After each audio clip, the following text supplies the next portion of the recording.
Hello friends, Navodaya foundation ಅರ್ಪಿಸುವ December 1 ಮತ್ತು 2ರ ಕನ್ನಡದಲ್ಲಿ ದಿನಪತ್ರಿಕೆಗಳ ವಿಶ್ಲೇಷಣೆಗೆ ತಮಗೆಲ್ಲರಿಗೂ ಸ್ವಾಗತ. ಸಂಚಿಕೆಯ ಮೊದಲ article RBI to launch retail digital rupee ಅನ್ನುವಂಥದ್ದು. ಇದನ್ನು ಸಾಮಾನ್ಯಾಧ್ಯಯನ ಪತ್ರಿಕೆ 2ರ ಅಡಿಯಲ್ಲಿ ಗವರ್ಮೆಂಟ್ ಪಾಲಿಸೀಸ್ ಅಂಡ್ ಇಂಟರ್ವೆನ್ಷನ್ಸ್, ಹಾಗೆ ಪತ್ರಿಕೆ 3ರ ಅಡಿಯಲ್ಲಿ ಬ್ಯಾಂಕಿಂಗ್ ಸೆಕ್ಟರ್ ಅಂಡ್ NBFCs ಅನ್ನುವಂಥ ಪಠ್ಯಕ್ರಮದ ಅಡಿಯಲ್ಲಿ ಓದ್ಕೊಳ್ಬೋದಾಗತ್ತೆ. RBI ಅಥವಾ ರಿಸರ್ವ್ ಬ್ಯಾಂಕ್ ಆಫ್ ಇಂಡಿಯಾ ಅನ್ನುವಂಥದ್ದು ಈಗ ರಿಟೈಲ್ ಡಿಜಿಟಲ್ ರುಪಿಯನ್ನು ಲಾಂಚ್ ಮಾಡೋದ್ರ ಕುರಿತಂತೆ ಅನೌನ್ಸ್ ಮಾಡ್ತಾ ಇರ್ತಕ್ಕಂಥದ್ದು. ರಿಟೈಲ್ ಡಿಜಿಟಲ್ ರುಪಿ, ಈ ರುಪಿಯನ್ನು ಈಗ ಅನೌನ್ಸ್ ಮಾಡ್ತಾ ಇದೆ. ಇದನ್ನು central bank digital currency CBDC ಅಂತ ಕೂಡ ಕರೆಯಲಾಗ್ತಾ ಇದೆ. ಇದನ್ನು ಈಗಾಗಲೇ ನಮ್ಮ ಬಜೆಟ್ನಲ್ಲಿ ಇದರ ಕುರಿತಂತೆ ಈ ವರ್ಷದ ಬಜೆಟ್ನಲ್ಲಿ ಮಾತನಾಡಿದಂಥದ್ದನ್ನು ನಾವಿಲ್ಲಿ ಸ್ಮರಿಸಬಹುದು. 1 ನವೆಂಬರ್ 2022ರಲ್ಲಿ RBI ಅನ್ನುವಂಥದ್ದು ಡಿಜಿಟಲ್ ರುಪಿಯನ್ನು ಹೋಲ್ಸೇಲ್ ಸೆಗ್ಮೆಂಟ್ಗಾಗಿ ಲಾಂಚ್ ಮಾಡಿತ್ತು.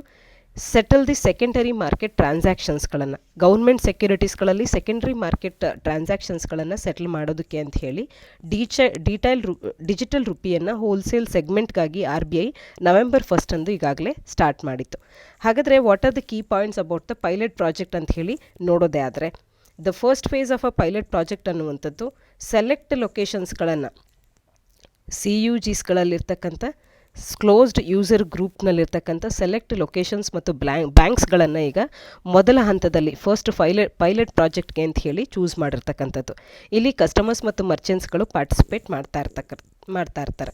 ಹಾಗೆಯೇ ಈ ಪೈಲಟ್ ಪ್ರಾಜೆಕ್ಟ್ ಅನ್ನುವಂಥದ್ದು ಇನಿಷಿಯಲಿ 4 ಸಿಟೀಸ್ಗಳನ್ನು ಕವರ್ ಮಾಡುತ್ತೆ.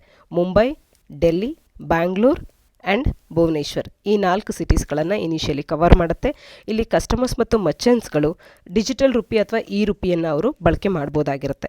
ಸೆಂಟ್ರಲ್ ಬ್ಯಾಂಕ್ನ ಪ್ರಕಾರ ಈ ಪೈಲಟ್ ಪ್ರಾಜೆಕ್ಟ್ ಅನ್ನುವಂಥದ್ದು robustness of the entire process of the digital rupee creation, distribution ಮತ್ತು ರಿಟೈಲ್ ಯೂಸೇಜನ್ನು ರಿಯಲ್ ಟೈಮ್ನಲ್ಲಿ ಯಾವ ರೀತಿಯಾಗಿ ಬಳಕೆ ಮಾಡ್ಬೋದು ಅನ್ನೋದ್ರ ಬಗ್ಗೆ ರೋಬೋಸ್ನೆಸ್ನ ಕುರಿತಂತೆ ನಮಗೆ ಮಾಹಿತಿಯನ್ನು ಟೆಸ್ಟನ್ನು ಮಾಡುತ್ತೆ ಮತ್ತು ನಮಗೆ ಮಾಹಿತಿಯನ್ನು ನೀಡ್ತಾ ಹೋಗುತ್ತೆ. ಇದರ ಹಿನ್ನೆಲೆಯಲ್ಲಿ ಈ ರುಪಿ ಅಂದ್ರೇನು ಅನ್ನುವಂಥದ್ದನ್ನು ತಿಳ್ಕೊಳ್ತಾ ಹೋಗೋಣ. ಇದರ ಡೆಫಿನೇಷನನ್ನು ನೋಡೋದೇ ಆದರೆ CBDC ಅಥವಾ ಸೆಂಟ್ರಲ್ ಬ್ಯಾಂಕ್ ಡಿಜಿಟಲ್ ಕರೆನ್ಸಿ ಅನ್ನುವಂಥದ್ದು ಒಂದು ರೀತಿಯ ಡಿಜಿಟಲ್ ಫಾರ್ಮ್ ಆಫ್ ಕರೆನ್ಸಿ ನೋಟ್ಸ್ಗಳಾಗಿದ್ದು RBI ಇದನ್ನು ಈ ರೀತಿ ಡಿಫೈನ್ ಮಾಡುತ್ತೆ. ಡಿಜಿಟಲ್ ಫಾರ್ಮ್ ಆಫ್ ಕರೆನ್ಸಿ ನೋಟ್ಸ್ಗಳಾಗಿದ್ದು ಸೆಂಟ್ರಲ್ ಬ್ಯಾಂಕ್ ಅಥವಾ ಭಾರತದ ದೃಷ್ಟಿಕೋನದಲ್ಲಿ ಇದು RBI, ಇದು ಸೆಂಟ್ರಲ್ ಬ್ಯಾಂಕ್ ಅಥವಾ RBI ಇಶ್ಯೂ ಮಾಡುವಂಥ ಕರೆನ್ಸಿ ನೋಟ್ಸ್ಗಳು ಇವು ಡಿಜಿಟಲ್ ಫಾರ್ಮ್ನಲ್ಲಿದ್ದು ಈ ರೀತಿಯ CBDC, ಈ ರೀತಿಯ ನೋಟ್ಸ್ ಅಥವಾ ರುಪೀಸ್ಗಳನ್ನು ನಾವು ಈ ರುಪಿ ಅಂತ ಹೇಳಿ ಕರಿಬಹುದು. ಇದಕ್ಕೆ ಸಾವರಿನ್ ಮತ್ತು ಎಂಟೈರ್ಲಿ ಇಂಡಿಪೆಂಡೆಂಟ್ ಕರೆನ್ಸಿ ಅಂತ ಕೂಡ ಗುರುತಿಸಬಹುದು. ಅಂದರೆ ಇದೊಂದು ಯಾರದೇ ಒಂದು ಕಂಟ್ರೋಲ್ನ ಅಡಿಯಲ್ಲಿ ಇರೋದಿಲ್ಲ, ಸೆಂಟ್ರಲ್ ಬ್ಯಾಂಕ್ ಇಶ್ಯೂ ಮಾಡಿರುತ್ತೆ. ಹಾಗಾಗಿ ಇದು ಎಂಟೈರ್ಲಿ ಇಂಡಿಪೆಂಡೆಂಟ್ ಕರೆನ್ಸಿ ಆಗಿರುತ್ತೆ ಮತ್ತು ಸಾವರಿನ್ ಕರೆನ್ಸಿ ಆಗಿರುತ್ತೆ. ಕಂಟ್ರಿಯ ಮಾನಿಟರಿ ಪಾಲಿಸಿಯೊಟ್ಟಿಗೆ ಇದು ಹೊಂದಿಕೊಳ್ಳುವಂತೆ ಕಾರ್ಯ ಮಾಡ್ತಾ ಹೋಗುತ್ತೆ. ಇನ್ನು ಲೀಗಲ್ ಟೆಂಡರ್ನ ವಿಚಾರಕ್ಕೆ ಬಂದರೆ, ಅಫಿಷಿಯಲಿ ಇದನ್ನು ಇಶ್ಯೂ ಮಾಡಿದ ನಂತರದಲ್ಲಿ ಸೆಂಟ್ರಲ್ ಬ್ಯಾಂಕ್ ಡಿಜಿಟಲ್ ಕರೆನ್ಸಿ ಅನ್ನುವಂಥದ್ದು ಒಂದು ಮೀಡಿಯಮ್ ಆಫ್ ಪೇಮೆಂಟ್ ಆಗಿ ಬಳಕೆಯಾಗುತ್ತೆ ಬೈ ಆಲ್ ದ 3 ಪಾರ್ಟೀಸ್ಗಳು, ಸಿಟಿಸನ್ಸ್, ಗೌರ್ಮೆಂಟ್ ಬಾಡೀಸ್ ಮತ್ತು ಎಂಟರ್ಪ್ರೈಸಸ್ಗಳಿಗೆ. ಗೌರ್ಮೆಂಟ್ ರೆಕಗ್ನೈಸ್ಡ್ ಆಗಿರೋದ್ರಿಂದಾಗಿ ಇದು ಫ್ರೀಲಿ ಕಮರ್ಷಿಯಲ್ ಬ್ಯಾಂಕಿನ ನೋಟ್ಸ್ ಅಥವಾ ಮನೀಸ್ಗಳಾಗಿ ಕನ್ವರ್ಟ್ ಆಗುವಂಥ ಒಂದು ಪ್ರಾಪರ್ಟಿಯನ್ನು ಕೂಡ ಇದು ಹೊಂದಿರುತ್ತೆ. ಇನ್ನು ಕ್ರಿಪ್ಟೋ ಕರೆನ್ಸೀಸ್ಗಳಿಂದ ಈ ಒಂದು CBDC ಎಷ್ಟರ ಮಟ್ಟಿಗೆ ವಿಭಿನ್ನವಾಗಿರುತ್ತೆ ಅಂತ ಅಂದರೆ, ಕ್ರಿಪ್ಟೋ ಕರೆನ್ಸೀಸ್ಗಳಲ್ಲಿ ಅಂಡರ್ಲೈಯಿಂಗ್ ಟೆಕ್ನಾಲಜಿ ಅಂತ ಅಂದರೆ ಡಿಸ್ಟ್ರಿಬ್ಯೂಟೆಡ್ ಲೆಡ್ಜರನ್ನು ಒಂದು ಹೊಂದಿರುತ್ತೆ. ಹಾಗೆಯೇ ಇವು ಡಿಜಿಟಲ್ ರುಪಿ ಸಿಸ್ಟಮಿನ ಕೆಲವೊಂದು ಪಾರ್ಟ್ಸ್ಗಳನ್ನು ಅಂಡರ್ಪಿನ್ ಕೂಡ ಮಾಡ್ಬೋದಾಗಿರುತ್ತೆ. ಆದರೆ RBI ಅನ್ನುವಂಥದ್ದು ಇದರ ಬಗ್ಗೆ ಯಾವುದೇ ನಿರ್ಧಾರವನ್ನು ತಗೊಂಡಿಲ್ಲ. ಕ್ರಿಪ್ಟೋ ಕರೆನ್ಸೀಸ್ಗಳಾದಂಥ ಬಿಟ್ಕಾಯಿನ್, ಇಥೇರಿಯಂ ಇವುಗಳ ನೇಚರನ್ನು ನೋಡಿದ್ರೆ ಇವು ಖಾಸಗಿಯಾಗಿರ್ತವೆ, ಪ್ರೈವೇಟ್ ಇನ್ ನೇಚರ್. ಆದರೆ ಡಿಜಿಟಲ್ ರುಪಿ ಅನ್ನುವಂಥದ್ದು ಅದನ್ನು ಇಶ್ಯೂ ಮಾಡೋದಾಗಿರ್ಬೋದು, ಕಂಟ್ರೋಲ್ ಮಾಡೋದಾಗಿರ್ಬೋದು, ಇದನ್ನು ಸೆಂಟ್ರಲ್ ಬ್ಯಾಂಕ್ಸ್ಗಳು ಮಾಡ್ತಾ ಹೋಗ್ತವೆ. ಇಲ್ಲಿ RBI ಅನ್ನುವಂಥದ್ದು CBDCಯನ್ನು ಇಶ್ಯೂ ಮಾಡುತ್ತೆ. ಗ್ಲೋಬಲ್ ಸಿನಾರಿಯೋವನ್ನು ನೋಡಿದ್ರೆ ಜುಲೈ 2022ಕ್ಕೆ ಈಗಾಗಲೇ 105 ಕಂಟ್ರೀಸ್ಗಳು CBDCಯನ್ನು, ಸೆಂಟ್ರಲ್ ಬ್ಯಾಂಕ್ ಡಿಜಿಟಲ್ ಕರೆನ್ಸಿಯನ್ನು ಎಕ್ಸ್ಪ್ಲೋರ್ ಮಾಡಿವೆ. 10 ಕಂಟ್ರೀಸ್ಗಳು CBDCಯನ್ನು ಈಗಾಗಲೇ ಲಾಂಚ್ ಮಾಡಿವೆ. ಫಸ್ಟ್ ಆಫ್ ವಿಚ್ ಯಾವುದು ಅಂತ ಹೇಳಿ ಕೇಳಿದಾಗ ಬಹಾಮಿಯನ್ ಸ್ಯಾಂಡ್ ಡಾಲರನ್ನು 2020ರಲ್ಲಿ ಬಹಾಮಾದಲ್ಲಿ ಇದನ್ನು ಲಾಂಚ್ ಮಾಡಿರೋದು. ನಂತರದಲ್ಲಿ ಜಮೈಕಾದ ಜಾಮ್ಡೆಕ್ಸ್ ಕೂಡ ಲೇಟೆಸ್ಟ್ನಲ್ಲಿ ಬಂದಿರತಕ್ಕಂಥ CBDC ಆಗುತ್ತೆ. ಈ CBDC ಒಟ್ಟಿಗೆ ಇಶ್ಯೂಸ್ಗಳೇನೆಲ್ಲ ರಿಲೇಟ್ ಆಗಿವೆ ಅಂತ ನೋಡೋದೇ ಆದರೆ, ಒಂದು ಸೈಬರ್ ಸೆಕ್ಯುರಿಟಿ ಇಶ್ಯೂ ಆಗಿರ್ಬೋದು. CBDC ಎಕೋಸಿಸ್ಟಮ್ ಅನ್ನುವಂಥದ್ದು ಸೈಬರ್ ಅಟ್ಯಾಕ್ಸ್ಗಳಿಗೆ ಆ ಒಂದು ರಿಸ್ಕನ್ನು ಹೊಂದುವಂಥ ಸಿಮಿಲರ್ ಎಕೋಸಿಸ್ಟಮನ್ನು ಹೊಂದಿರ್ಬೋದು. ಹಾಗಾಗಿ ಈ ಪೇಮೆಂಟ್ ಸಿಸ್ಟಮ್ಸ್ಗಳು ಎಕ್ಸ್ಪೋಸ್ ಆಗಿರುತ್ತೆ ಸೈಬರ್ ಅಟ್ಯಾಕ್ಸ್ಗಳಿಗೆ. ಪ್ರೈವಸಿ ಇಶ್ಯೂಸ್ಗಳು ಕೂಡ ಇಲ್ಲಿ ಸಮಸ್ಯೆ ಆಗುತ್ತೆ. ಪ್ರೈವಸಿ ಆಫ್ ಡೇಟಾ ಇವೆಲ್ಲವೂ ಕೂಡ ಒಂದು ಕನ್ಸರ್ನ್ಸ್ ಆಗುತ್ತೆ. ಹಾಗೆ ಡಿಜಿಟಲ್ ಡಿವೈಡ್ ಮತ್ತು ಫಿನಾನ್ಷಿಯಲ್ ಇಲ್ಲಿಟ್ರಸಿ ಅನ್ನುವಂಥದ್ದು ಭಾರತದಲ್ಲಿ ಒಂದು ದೊಡ್ಡ ಸಮಸ್ಯೆ. ನ್ಯಾಷನಲ್ ಫ್ಯಾಮಿಲಿ ಹೆಲ್ತ್ ಸರ್ವೆ NFHSನ 5ನೇ ಆವೃತ್ತಿ NFHS 5 ತಿಳಿಸೋ ಪ್ರಕಾರ ಡೇಟಾ ಸೆಗ್ರಿಗೇಷನನ್ನು ಇದು ಏನು ಪ್ರೊವೈಡ್ ಮಾಡುತ್ತೆ, ರೂರಲ್ ಆ್ಯಂಡ್ ಅರ್ಬನ್ ಡಿವೈಡನ್ನು ಇದು ತೋರಿಸ್ತಾ ಹೋಗುತ್ತೆ. ರೂರಲ್ ಮೇಲ್ಸ್ಗಳಲ್ಲಿ ಕೇವಲ 48.7% ಮಂದಿಗೆ ಮಾತ್ರ ಮತ್ತು ರೂರಲ್ ಫೀಮೇಲ್ಸ್ಗಳಲ್ಲಿ 24.6% ಮಂದಿಗೆ ಮಾತ್ರವೇ ಒಮ್ಮೆಯಾದರೂ ಕೂಡ ಇಂಟರ್ನೆಟ್ಟನ್ನು ಬಳಕೆ ಮಾಡಿರ್ತಕ್ಕಂಥ ಅವ್ರಿಗೆ ಉದಾಹರಣೆಗಳಿವೆ. ಆದರೆ ಇದನ್ನು ಹೊರತುಪಡಿಸಿ ಇನ್ನುಳಿದಂಥವರು ಯಾವ ರೀತಿಯಾಗಿ ಸೆಂಟ್ರಲ್ ಬ್ಯಾಂಕ್ ಡಿಜಿಟಲ್ ಕರೆನ್ಸಿಯನ್ನು ಬಳಕೆ ಮಾಡೋದಕ್ಕೆ ಸಾಧ್ಯ ಅನ್ನುವಂಥದ್ದು, ಫಿನಾನ್ಷಿಯಲ್ ಇನ್ಕ್ಲೂಷನ್ ಅನ್ನುವಂಥದ್ದು ಇಲ್ಲಿ ಕೊರತೆ ಆಗುತ್ತೆ ಮತ್ತು ಡಿಜಿಟಲ್ ಡಿವೈಡ್ ಅನ್ನುವಂಥದ್ದು ಉಂಟಾಗಬಹುದು ಅನ್ನುವಂಥದ್ದು ನಮ್ಮಲ್ಲಿರ್ತಕ್ಕಂಥ ಸಮಸ್ಯೆಗಳಾಗಿವೆ. ಮುಂದಿನ ಆರ್ಟಿಕಲ್ ವುಮೆನ್ ಇನ್ ಜುಡಿಷಿಯರಿಯ ಕುರಿತಂತೆ. ಸಾಮಾನ್ಯ ಅಧ್ಯಯನ ಪತ್ರಿಕೆ 2ರ ಅಡಿಯಲ್ಲಿ judiciary issues related to women gender ಅನ್ನುವಂಥ ಪಠ್ಯಕ್ರಮದ ಅಡಿಯಲ್ಲಿ ಓದ್ಕೊಳ್ಬೋದಾಗತ್ತೆ.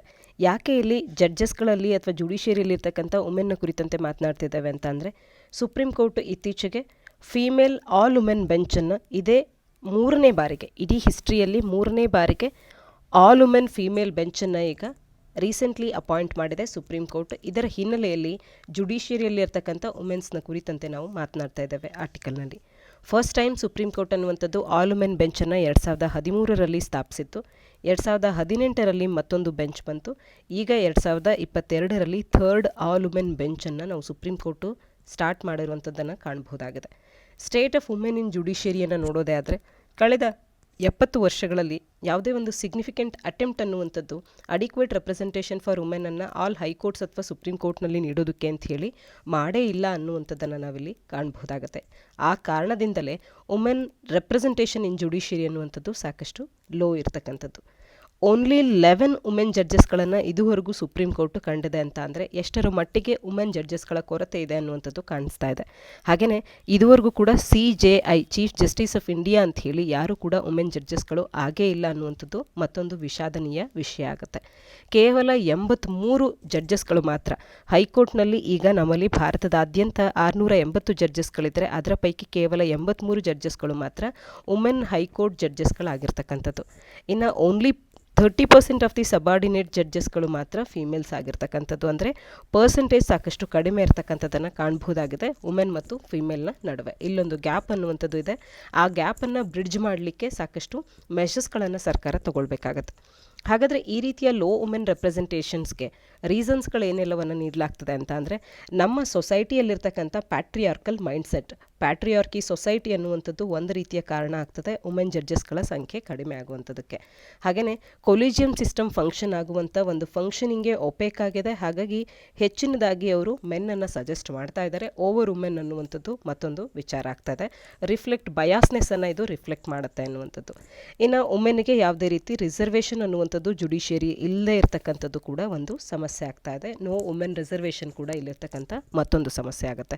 ಇನ್ನು ಫ್ಯಾಮಿಲಿಯಲ್ ರೆಸ್ಪಾನ್ಸಿಬಿಲಿಟೀಸ್ ಅಂತ ಬರೋದ್ರಿಂದಾಗಿ ಪ್ಯಾಟ್ರಿಯಾರ್ಕಲ್ ಮೈಂಡ್ಸೆಟ್ನಲ್ಲಿ ಫ್ಯಾಮಿಲಿಯಲ್ ರೆಸ್ಪಾನ್ಸಿಬಿಲಿಟೀಸ್ಗಳು ಹೆಣ್ಣಿನ ಮೇಲೆ ಬೀಳೋದ್ರಿಂದಾಗಿ ಏಜ್ ಆಗಿರ್ಬೋದು, ಫ್ಯಾಮಿಲಿ ರೆಸ್ಪಾನ್ಸಿಬಿಲಿಟೀಸ್ ಆಗಿರ್ಬೋದು, ಇವೆಲ್ಲವೂ ಕೂಡ ಆಕೆಗೆ ಈ ಎಲ್ಲ ಫ್ಯಾಕ್ಟರ್ಸ್ಗಳು ನೆಗೆಟಿವ್ ಆಗಿ ಇಂಪ್ಲಿಕೇಶನ್ಸನ್ನು ಹೊಂದುತ್ತೆ. ಹಾಗಾಗಿ ಆಕೆ ಲಾಯರ್ ಆಗಿ ಈ ಒಂದು ಫೀಲ್ಡ್ಗೆ ಎಂಟರ್ ಆದರೂ ಕೂಡ ಅಥವಾ ಜಡ್ಜ್ ಆಗಿ ಬಂದರೂ ಕೂಡ ದೊಡ್ಡ ಹಂತದಲ್ಲಿ ಜಡ್ಜಸ್ ಅಂತ ಹೇಳಿ ಗುರುತಿಸ್ಕೊಳ್ಳುವ ಹೊತ್ತಿಗೆ ಆಕೆಗೆ ಎಲಿವೇಷನ್ನಲ್ಲಿ ಈ ಎಲ್ಲ ರೆಸ್ಪಾನ್ಸಿಬಿಲಿಟೀಸ್ಗಳು ಆಕೆಯನ್ನು ಕೆಳಗಡೆ ಎಳಿತಾ ಇರತಕ್ಕಂಥದ್ದು ಒಂದು ಸಮಸ್ಯೆ ಆಗುತ್ತೆ. ಹಾಗೆಯೇ ನಾಟ್ ಎನಫ್ ವುಮೆನ್ ಅನ್ನುವಂಥವ್ರು ಇವತ್ತು ಲಿಟಿಗೇಷನಲ್ಲಿ ಇಲ್ಲದೆ ಇರತಕ್ಕಂಥದ್ದು. ಲಾಯರ್ಸ್ಗಳು ಬಾರ್ನಿಂದ ಬೆಂಚ್ನವರೆಗೆ ಎಲಿವೇಟ್ ಆಗ್ತಾರೆ. ಆದರೆ ಸಿಗ್ನಿಫಿಕೆಂಟ್ ಪ್ರಪೋರ್ಷನ್ ಆಫ್ ಜಡ್ಜಸ್ಗಳಲ್ಲಿ ವುಮೆನ್ ಕಾಣಿಸ್ಬೇಕು ಅಂತ ಅಂದರೆ ಲಾಯರ್ಸ್ಗಳ ಪ್ರಪೋರ್ಷನಲ್ ಆದರೂ ಕೂಡ ವುಮೆನ್ಸ್ಗಳು ಈಕ್ವಲ್ ಆಗಿ ಇರಬೇಕಾಗತ್ತೆ. ಆದರೆ ನಂಬರ್ ಆಫ್ ವುಮೆನ್ ಅಡ್ವೊಕೇಟ್ಸ್ಗಳೇ ನಮ್ಮಲ್ಲಿ ಕಡಿಮೆ ಇರತಕ್ಕಂಥದ್ದು ಈ ರೀತಿ ಅವರು ಜಡ್ಜಸ್ಗಳಾಗಿ ಕನ್ವರ್ಟ್ ಆಗದೇ ಇರೋದಕ್ಕೆ ಕಾರಣ ಆಗುತ್ತೆ. ಅಂದರೆ ಅಡ್ವೊಕೇಟ್ಸ್ಗಳೇ ಕಡಿಮೆ ಇರುವಾಗ ಜಡ್ಜಸ್ಗಳ ಸಂಖ್ಯೆಯೂ ಕೂಡ ಕಡಿಮೆಯೇ ಇರುತ್ತೆ ಅನ್ನುವಂಥದ್ದು ಮತ್ತೊಂದು ವಿಚಾರ. ಜುಡಿಷಿಯಲ್ ಇನ್ಫ್ರಾಸ್ಟ್ರಕ್ಚರ್ನ ವಿಚಾರಕ್ಕೆ ಬಂದರೆ ಸಾಕಷ್ಟು ಬ್ಯಾರಿಯರ್ಸ್ಗಳು ವುಮೆನ್ಗೆ ಈ ಒಂದು ಪ್ರೊಫೆಷನಲ್ಲಿ ಇರ್ತಕ್ಕಂಥದ್ದು. ಸ್ಮಾಲ್ ಕೋರ್ಟ್ ರೂಮ್ಸ್ಗಳು ಕ್ರೌಡ್ ಆಗಿರುವಂಥದ್ದು, ಕ್ರ್ಯಾಂಪ್ಡ್ ಆಗಿರುವಂಥದ್ದು, ರೆಸ್ಟ್ ರೂಮ್ಸ್ಗಳ ಆಬ್ಸೆನ್ಸ್ ಆಗಿರ್ಬೋದು, ಚೈಲ್ಡ್ ಕೇರ್ ಫೆಸಿಲಿಟೀಸ್ಗಳು ಕೂಡ ಇಲ್ಲದೆ ಇರತಕ್ಕಂಥದ್ದು, ಇವೆಲ್ಲವೂ ಕೂಡ ಇನ್ಫ್ರಾಸ್ಟ್ರಕ್ಚರು ಕೂಡ ಆಕೆಗೆ ದೊಡ್ಡ ಬ್ಯಾರಿಯರ್ ಆಗ್ತಾ ಇದೆ. ಹಾಗಾದರೆ ಹೈ ವುಮೆನ್ ರೆಪ್ರೆಸೆಂಟೇಷನ್ ಯಾತಕ್ಕೆ ಮುಖ್ಯ ಆಗುತ್ತೆ, ಯಾತಕ್ಕೆ ಬೇಕು ವುಮೆನ್ ರೆಪ್ರೆಸೆಂಟೇಷನ್ ಅಂತ ಅಂದರೆ ಸಬ್ಸ್ಟ್ಯಾನ್ಷಿಯಲಿ ಜಸ್ಟಿಸ್ ಡೆಲಿವರಿ ಸಿಸ್ಟಮನ್ನು ಇಂಪ್ರೂವ್ ಮಾಡುತ್ತೆ presence of women as judges and lawyers ಅನ್ನುವಂಥದ್ದು. ಹಾಗೆಯೇ ಡಿಫ್ರೆಂಟ್ ಪರ್ಸ್ಪೆಕ್ಟಿವ್ ಒಂದನ್ನು ಇದು ಲಾನಲ್ಲಿ ತರೋದಕ್ಕೆ ಸಾಧ್ಯ ಆಗುತ್ತೆ.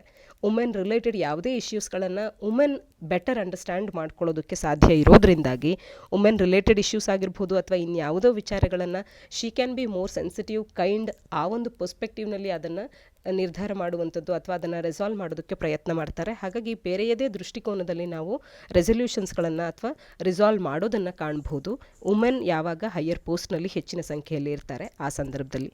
ಇನ್ನು more nuanced understanding of differing impacts ಅನ್ನುವಂಥದ್ದು ವುಮೆನ್ಸ್ನ ಕಡೆಯಿಂದ ಆಗುತ್ತೆ. ವುಮೆನ್ ಜಡ್ಜಸ್ ಅನ್ನುವಂಥವರು ಕೋರ್ಟ್ಸ್ಗಳ ಲೆಜಿಟಿಮಿಟಿಯನ್ನು ಎನ್ಹ್ಯಾನ್ಸ್ ಮಾಡ್ತಾರೆ, ಪವರ್ಫುಲ್ ಸಿಗ್ನಲ್ ಒಂದನ್ನು ಕೊಡ್ತಾರೆ, ಓಪನ್ ಆ್ಯಂಡ್ ಆಕ್ಸೆಸಿಬಲ್ ಆಗಿ ಈ ಒಂದು ಜಡ್ಜಸ್ಗಳು ಕೋರ್ಟ್ ಆಗಿರ್ಬೋದು ಇರುತ್ತೆ. ಜುಡಿಷಿಯರಿ ಅನ್ನುವಂಥದ್ದು ಬೆಟರ್ ರೆಪ್ರೆಸೆಂಟೇಷನನ್ನು ಹೊಂದಬೇಕಾಗತ್ತೆ ವುಮೆನ್ ಕಡೆಯಿಂದನೂ, ಸೊ ದಟ್ ಬ್ಯಾಲೆನ್ಸ್ಡ್ ಮತ್ತು ಎಂಪಥೆಟಿಕ್ ಅಪ್ರೋಚನ್ನು ನಾವು ತರೋದಕ್ಕೆ ಸಾಧ್ಯ ಆಗುತ್ತೆ. ಮುಖ್ಯವಾಗಿ ಸೆಕ್ಷುಯಲ್ ವೈಲೆನ್ಸ್ಗಳಂಥ ಕೇಸಸ್ಗಳಲ್ಲಿ ಬ್ಯಾಲೆನ್ಸ್ಡ್ ಅಪ್ರೋಚನ್ನು ತರೋದಕ್ಕೆ ವುಮೆನ್ ಪ್ರೆಸೆನ್ಸ್ ಬಹುಮುಖ್ಯ ಆಗುತ್ತೆ. ಒಟ್ಟಾರೆಯಾಗಿ ಜೆಂಡರ್ ಡೈವರ್ಸಿಟಿಯನ್ನು ಹೈಯರ್ ಜುಡಿಷಿಯರಿಯಲ್ಲಿ ಕೂಡ ಮೇಂಟೈನ್ ಮಾಡುವಂಥದ್ದು ಬಹುಮುಖ್ಯ. ಆ ಕಡೆಗೆ ನಾವು ಗಮನ ಹರಿಸಬೇಕಾಗಿದೆ ಮತ್ತು ಇನ್ಸ್ಟಿಟ್ಯೂಷನಲ್, ಸೋಷಿಯಲ್ ಮತ್ತು ಬಿಹೇವಿಯರಲ್ ಚೇಂಜಸ್ಗಳನ್ನು ತರುವಂಥ ಅವಶ್ಯಕತೆ ಕೂಡ ನಮ್ಮಲ್ಲಿ ಇರ್ತಕ್ಕಂಥದ್ದು. Long established demographics of a ಕೋರ್ಟನ್ನು ಇನ್ನಾದರೂ ಕೂಡ ನಾವು ಬದಲು ಮಾಡಬೇಕಾಗಿದೆ. ಮುಂದಿನ article global water resources report 2021. World meteorological organisation ಅವರು ಈ ರೀತಿಯ ಒಂದು ರಿಪೋರ್ಟನ್ನು ಹೊರತರ್ತಾ ಇದ್ದಾರೆ. ವರ್ಲ್ಡ್ ಮೆಟ್ರಿಯಾಲಜಿಕಲ್ ಆರ್ಗನೈಸೇಷನ್ ಅವರು first annual state of global water resources report 2021 ಸದ್ಯಕ್ಕೆ ಹೊರತಂದಿತ್ತು. ರಿಪೋರ್ಟ್ನ ಕೀ ಫೈಂಡಿಂಗ್ಸ್ಗಳ ಬಗ್ಗೆ ಮತ್ತು ರಿಪೋರ್ಟ್ ಏನೆಲ್ಲವನ್ನು ತಿಳಿಸುತ್ತೆ ಅನ್ನೋದ್ರ ಬಗ್ಗೆ ಮಾಹಿತಿಯನ್ನು ತಿಳ್ಕೊಳ್ತಾ ಹೋಗೋಣ. ಈ ರಿಪೋರ್ಟ್ ಏನು ತಿಳಿಸುತ್ತೆ ಅಂತ ಹೇಳಿ ಮೊದಲಿಗೆ ನಾವು ಇದರ ಏಮ್ ಏನು ಅಂತ ಹೇಳಿ ತಿಳ್ಕೊಳ್ಳೋದೇ ಆದರೆ, ಇದು ಗ್ಲೋಬಲ್ ಫ್ರೆಶ್ ವಾಟರ್ ರಿಸೋರ್ಸಸ್ಗಳನ್ನು ಮಾನಿಟರ್ ಮಾಡೋದಕ್ಕೆ ಮತ್ತು ಮ್ಯಾನೇಜ್ ಮಾಡೋದಕ್ಕೆ ಹೆಲ್ಪ್ಫುಲ್ ಆಗುವಂಥ ಒಂದು ವಾರ್ಷಿಕವಾದಂಥ ರಿಪೋರ್ಟ್ ಆಗಿದೆ. ಸೊ ದಟ್ ಗ್ರೋಯಿಂಗ್ ಡಿಮ್ಯಾಂಡನ್ನು ಮತ್ತು ಲಿಮಿಟೆಡ್ ಸಪ್ಲೈಸ್ಗಳಿರ್ತಕ್ಕಂಥ ಈ ಎರಾದಲ್ಲಿ ಡಿಮ್ಯಾಂಡ್ ಹೆಚ್ಚಾಗ್ತಾ ಇದೆ, ಸಪ್ಲೈ ಲಿಮಿಟೆಡ್ ಆಗಿದೆ. ಈ ಸಂದರ್ಭದಲ್ಲಿ ಯಾವ ರೀತಿಯಾಗಿ ಈ ಫ್ರೆಶ್ ವಾಟರನ್ನು ಮ್ಯಾನೇಜ್ ಮಾಡುವಂಥದ್ದು, ಮಾನಿಟರ್ ಮಾಡುವಂಥದ್ದು ಅನ್ನೋದ್ರ ಬಗ್ಗೆ ಹೆಲ್ಪ್ಫುಲ್ ಆಗುವಂಥ ಒಂದು ವರದಿ ಇದಾಗಿರುತ್ತೆ. ಇದು 3 ಮೇಜರ್ ಏರಿಯಾಸ್ಗಳನ್ನು ಫೋಕಸ್ ಮಾಡುತ್ತೆ. ಒಂದು stream flow, the volume of water ಎಷ್ಟು ಒಂದು ರಿವರ್ ಚಾನಲ್ನ ಮುಖಾಂತರವಾಗಿ ಹರಿವಾಗುತ್ತೆ ಅಟ್ ಎನಿ ಗಿವನ್ ಟೈಮ್ನಲ್ಲಿ, ಇದು ಒಂದು ಅಂಶ. Terrestrial water storage, all water on the land surface ಆಗಿರ್ಬೋದು ಮತ್ತು ಸಬ್ ಸರ್ಫೇಸ್ ಆಗಿರ್ಬೋದು ಎಷ್ಟರ ಮಟ್ಟಿಗೆ ವಾಟರ್ ಸ್ಟೋರೇಜ್ ಇರುತ್ತೆ ಅನ್ನುವಂಥದ್ದು. ಹಾಗೆಯೇ ದಿ ಕ್ರಯೋಸ್ಪಿಯರ್, ಈ 3 ಕೂಡ ಮೇಜರ್ ಫೋಕಸ್ ಏರಿಯಾಸ್ಗಳಾಗಿರುತ್ತೆ. ಈ ಒಂದು ರಿಪೋರ್ಟ್ಗಳ ಮುಖ್ಯ ಫೈಂಡಿಂಗ್ಸ್ ಏನು, ಕೀ ಫೈಂಡಿಂಗ್ಸ್ ಏನು ಅಂತ ಹೇಳಿ ನೋಡೋದಾದರೆ, 2001ರಿಂದ 2018 ಈ 17 ವರ್ಷದ ಅವಧಿಯ ನಡುವೆ ಯುನೈಟೆಡ್ ನೇಷನ್ ವಾಟರ್ ಅನ್ನುವಂಥದ್ದು 74% of the all the natural disasters ಅನ್ನುವಂಥದ್ದು ವಾಟರ್ ರಿಲೇಟೆಡ್ ಅಂತ ಹೇಳಿ ತಿಳಿಸಿದೆ. ಅಂದರೆ ಎಷ್ಟರ ಮಟ್ಟಿಗೆ ವಾಟರ್ ಅನ್ನುವಂಥದ್ದು ನೇಚರ್ನ ಮೇಲೆ, ನ್ಯಾಚುರಲ್ ರಿಸೋರ್ಸಸ್ಗಳ ಮೇಲೆ, ಡಿಸಾಸ್ಟರ್ಸ್ಗಳ ಮೇಲೆ ಇಂಪ್ಯಾಕ್ಟನ್ನು ಹೊಂದಿರುತ್ತೆ ಅನ್ನುವಂಥದ್ದು ಇಲ್ಲಿ ನಮಗೆ ಕಾಣುತ್ತೆ. Recent United nation climate change conference ಅಂದರೆ COP27 ಅನ್ನುವಂಥದ್ದು ಈಜಿಪ್ಟ್ನಲ್ಲಿ ಏನು ಜರುಗಿತು, ಇಲ್ಲೂ ಕೂಡ ಗೌರ್ಮೆಂಟ್ಸ್ಗಳು ಅರ್ಜ್ ಮಾಡಿವೆ ವಾಟರನ್ನು ಅಡ್ಯಾಪ್ಟೇಷನ್ ಎಫರ್ಟ್ಸ್ಗಳಿಗೆ ಇಂಟಿಗ್ರೇಟ್ ಮಾಡೋದರ ಕುರಿತಂತೆ. ಹಾಗೆಯೇ ಫಸ್ಟ್ ಟೈಮ್ ವಾಟರನ್ನು COP ಒಳಗೆ ರೆಫರೆನ್ಸ್ ಮಾಡಿ ಒಂದು ಡಾಕ್ಯುಮೆಂಟನ್ನು ಔಟ್ಕಮ್ ಆಗಿ ತರೋದ್ರ ಕುರಿತಂತೆ ಕೂಡ ಇಲ್ಲಿ ಮಾತನಾಡಿರ್ತಕ್ಕಂಥದ್ದು. 3.6 ಬಿಲಿಯನ್ ಪೀಪಲ್ ಅವರು ಇನ್ಅಡಿಕ್ವೇಟ್ ಆ್ಯಕ್ಸಸನ್ನು ವಾಟರ್ಗೆ ಹೊಂದಿದ್ದಾರೆ. ಅಟ್ಲೀಸ್ಟ್ 1 ಮಂತ್ ಪರ್ ಇಯರ್ ಆದರೂ ಕೂಡ ಅವರಿಗೆ ಅವಶ್ಯಕವಿರುವಷ್ಟು ವಾಟರ್ ಅನ್ನುವಂಥದ್ದಕ್ಕೆ ಆ್ಯಕ್ಸೆಸ್ ಅನ್ನುವಂಥದ್ದು ಇರೋದಿಲ್ಲ. ಇದು 2050 ವೇಳೆಗೆ ಇನ್ನೂ ಕೂಡ ಇನ್ಕ್ರೀಸ್ ಆಗಬಹುದು. ಅಂದರೆ 50 ಬಿಲಿಯನ್ನಷ್ಟು ಮಂದಿ 2050 ವೇಳೆಗೆ ವಾಟರ್ಗೆ ಇನ್ಅಡಿಕ್ವೇಟ್ ಆ್ಯಕ್ಸಸನ್ನು ಹೊಂದುತ್ತಾರೆ ಅನ್ನುವಂಥ ಕೂಡ ನಿರೀಕ್ಷೆಯನ್ನು ಮಾಡಲಾಗ್ತಾ ಇದೆ. ಅಂದರೆ ಇದು ಎಷ್ಟರ ಮಟ್ಟಿಗೆ ನಮ್ಮ ಸ್ಥಿತಿ ಅನ್ನುವಂಥದ್ದು ನಮಗೆ ವಾಟರ್ ರಿಸೋರ್ಸ್ಗಳ ವಿಚಾರದಲ್ಲಿ ಶೋಚನೀಯವಾಗಿ ಹದಗೆಡ್ತಾ ಹೋಗುತ್ತೆ ಅನ್ನುವಂಥದ್ದು ತಿಳಿಸುತ್ತೆ. ಹಾಗೆಯೇ ಗ್ಲೋಬ್ ಅನ್ನುವಂಥದ್ದು ಡ್ರೈಯರ್ ದ್ಯಾನ್ ನಾರ್ಮಲ್ ಕಂಡೀಷನ್ಸ್ಗಳನ್ನು 2021 ಈಗಾಗಲೇ ರೆಕಾರ್ಡ್ ಮಾಡಿದೆ. ಅದರ ಜೊತೆಗೆ ಪ್ರಿಸಿಪಿಟೇಷನ್ ಪ್ಯಾಟರ್ನ್ಸ್ ಅನ್ನುವಂಥದ್ದು ಕ್ಲೈಮೇಟ್ ಚೇಂಜ್ನಿಂದ ಇನ್ಫ್ಲೂಯೆನ್ಸ್ ಆಗ್ತಾ ಇದೆ, ಲಾನಿನ ಇವೆಂಟ್ನಿಂದ ಇನ್ಫ್ಲೂಯೆನ್ಸ್ ಆಗ್ತಾ ಇರ್ತಕ್ಕಂಥದ್ದು. ಇನ್ನು ರೀಜನ್ ವೈಸ್ ಸ್ಟ್ರೀಮ್ ಫ್ಲೋ ಅನ್ನು ನೋಡಿದ್ರೆ, ಅನ್ಯೂಷಿಯಲಿ ಡ್ರೈ ಏರಿಯಾಸ್ಗಳನ್ನು ಸೌತ್ ಅಮೇರಿಕಾದ ರಿಯೋ ಡಿ ಲಾ ಪ್ಲಾಟಾ ಏರಿಯಾನಲ್ಲಿ ಕಾಣಬಹುದಾಗಿತ್ತು. ಪರ್ಸಿಸ್ಟೆಂಟ್ ಡ್ರಾಟ್ ಅನ್ನುವಂಥದ್ದು ಈ ರೀಜನ್ನಲ್ಲಿ 2019 ಕೂಡ ಕಾಣಸಿಗ್ತಾ ಇದೆ. ಇನ್ನು ಆಫ್ರಿಕಾದಲ್ಲಿ ನೈಜರ್, ಓಲ್ಟಾ, ನೈಲ್, ಕಾಂಗೋನಂಥ ಮೇಜರ್ ರಿವರ್ಸ್ಗಳಲ್ಲಿ ವಾಟರ್ ಫ್ಲೋ ಅನ್ನುವಂಥದ್ದು 2021ರಲ್ಲಿ ಬಿಲೋ ಆ್ಯಾವ್ರೇಜ್ ಅಂದರೆ ಸರಾಸರಿಗಿಂತಲೂ ಕೂಡ ಕಡಿಮೆ ಇರತಕ್ಕಂಥದ್ದನ್ನು ಕಾಣಬಹುದಾಗಿತ್ತು. ಹಾಗೆಯೇ ರಷ್ಯಾದ ಕೆಲವೊಂದು ಭಾಗಗಳಲ್ಲಿರ್ತಕ್ಕಂಥ ರಿವರ್ಸ್ಗಳಲ್ಲಿ ವೆಸ್ಟ್ ಸೈಬೇರಿಯಾ, ಸೆಂಟ್ರಲ್ ಏಷ್ಯಾದಲ್ಲಿ ಕೂಡ ಸೇಮ್ ಟ್ರೆಂಡನ್ನು ಅಬ್ಸರ್ವ್ ಮಾಡಿದ್ದಾವೆ. ಇನ್ನು ನಾರ್ತ್ ಅಮೇರಿಕನ್ ಬೇಸಿನ್ಸ್ಗಳಲ್ಲಿರ್ತಕ್ಕಂಥ ರಿವರ್ಸ್ಗಳಲ್ಲಿ ಅಬವ್ ನಾರ್ಮಲ್ ರಿವರ್ ಲೆವೆಲ್ಸ್ಗಳಷ್ಟು ವಾಟರ್ಸ್ಗಳನ್ನು ಕಾಣಬಹುದಾಗಿತ್ತು. Amazon, South Africa, north Amazon ಮತ್ತು ಚೈನಾದ Amur river basin, northern India ಇಲ್ಲೆಲ್ಲವೂ ಕೂಡ ಅಬವ್ ನಾರ್ಮಲ್ಲಷ್ಟು ವಾಟರ್ಗಳನ್ನು ನಾವು ವಾಟರ್ ವಾಲ್ಯೂಮ್ಸ್ಗಳನ್ನು ಕಂಡಿದ್ದೇವೆ. ಇನ್ನು ಟೆರೆಸ್ಟ್ರಿಯಲ್ ಕವರ್ನ ವಿಚಾರಕ್ಕೆ ಬಂದರೆ ಬಿಲೋ ನಾರ್ಮಲ್ ಇರ್ತಕ್ಕಂಥದ್ದು, ಓವರಾಲ್ ಟೆರೆಸ್ಟ್ರಿಯಲ್ ವಾಟರ್ ಸ್ಟೋರೇಜನ್ನು ಬಿಲೋ ನಾರ್ಮಲ್ ಅಂತ ಹೇಳಿ ಕ್ಲಾಸಿಫೈ ಮಾಡಲಾಗಿದೆ.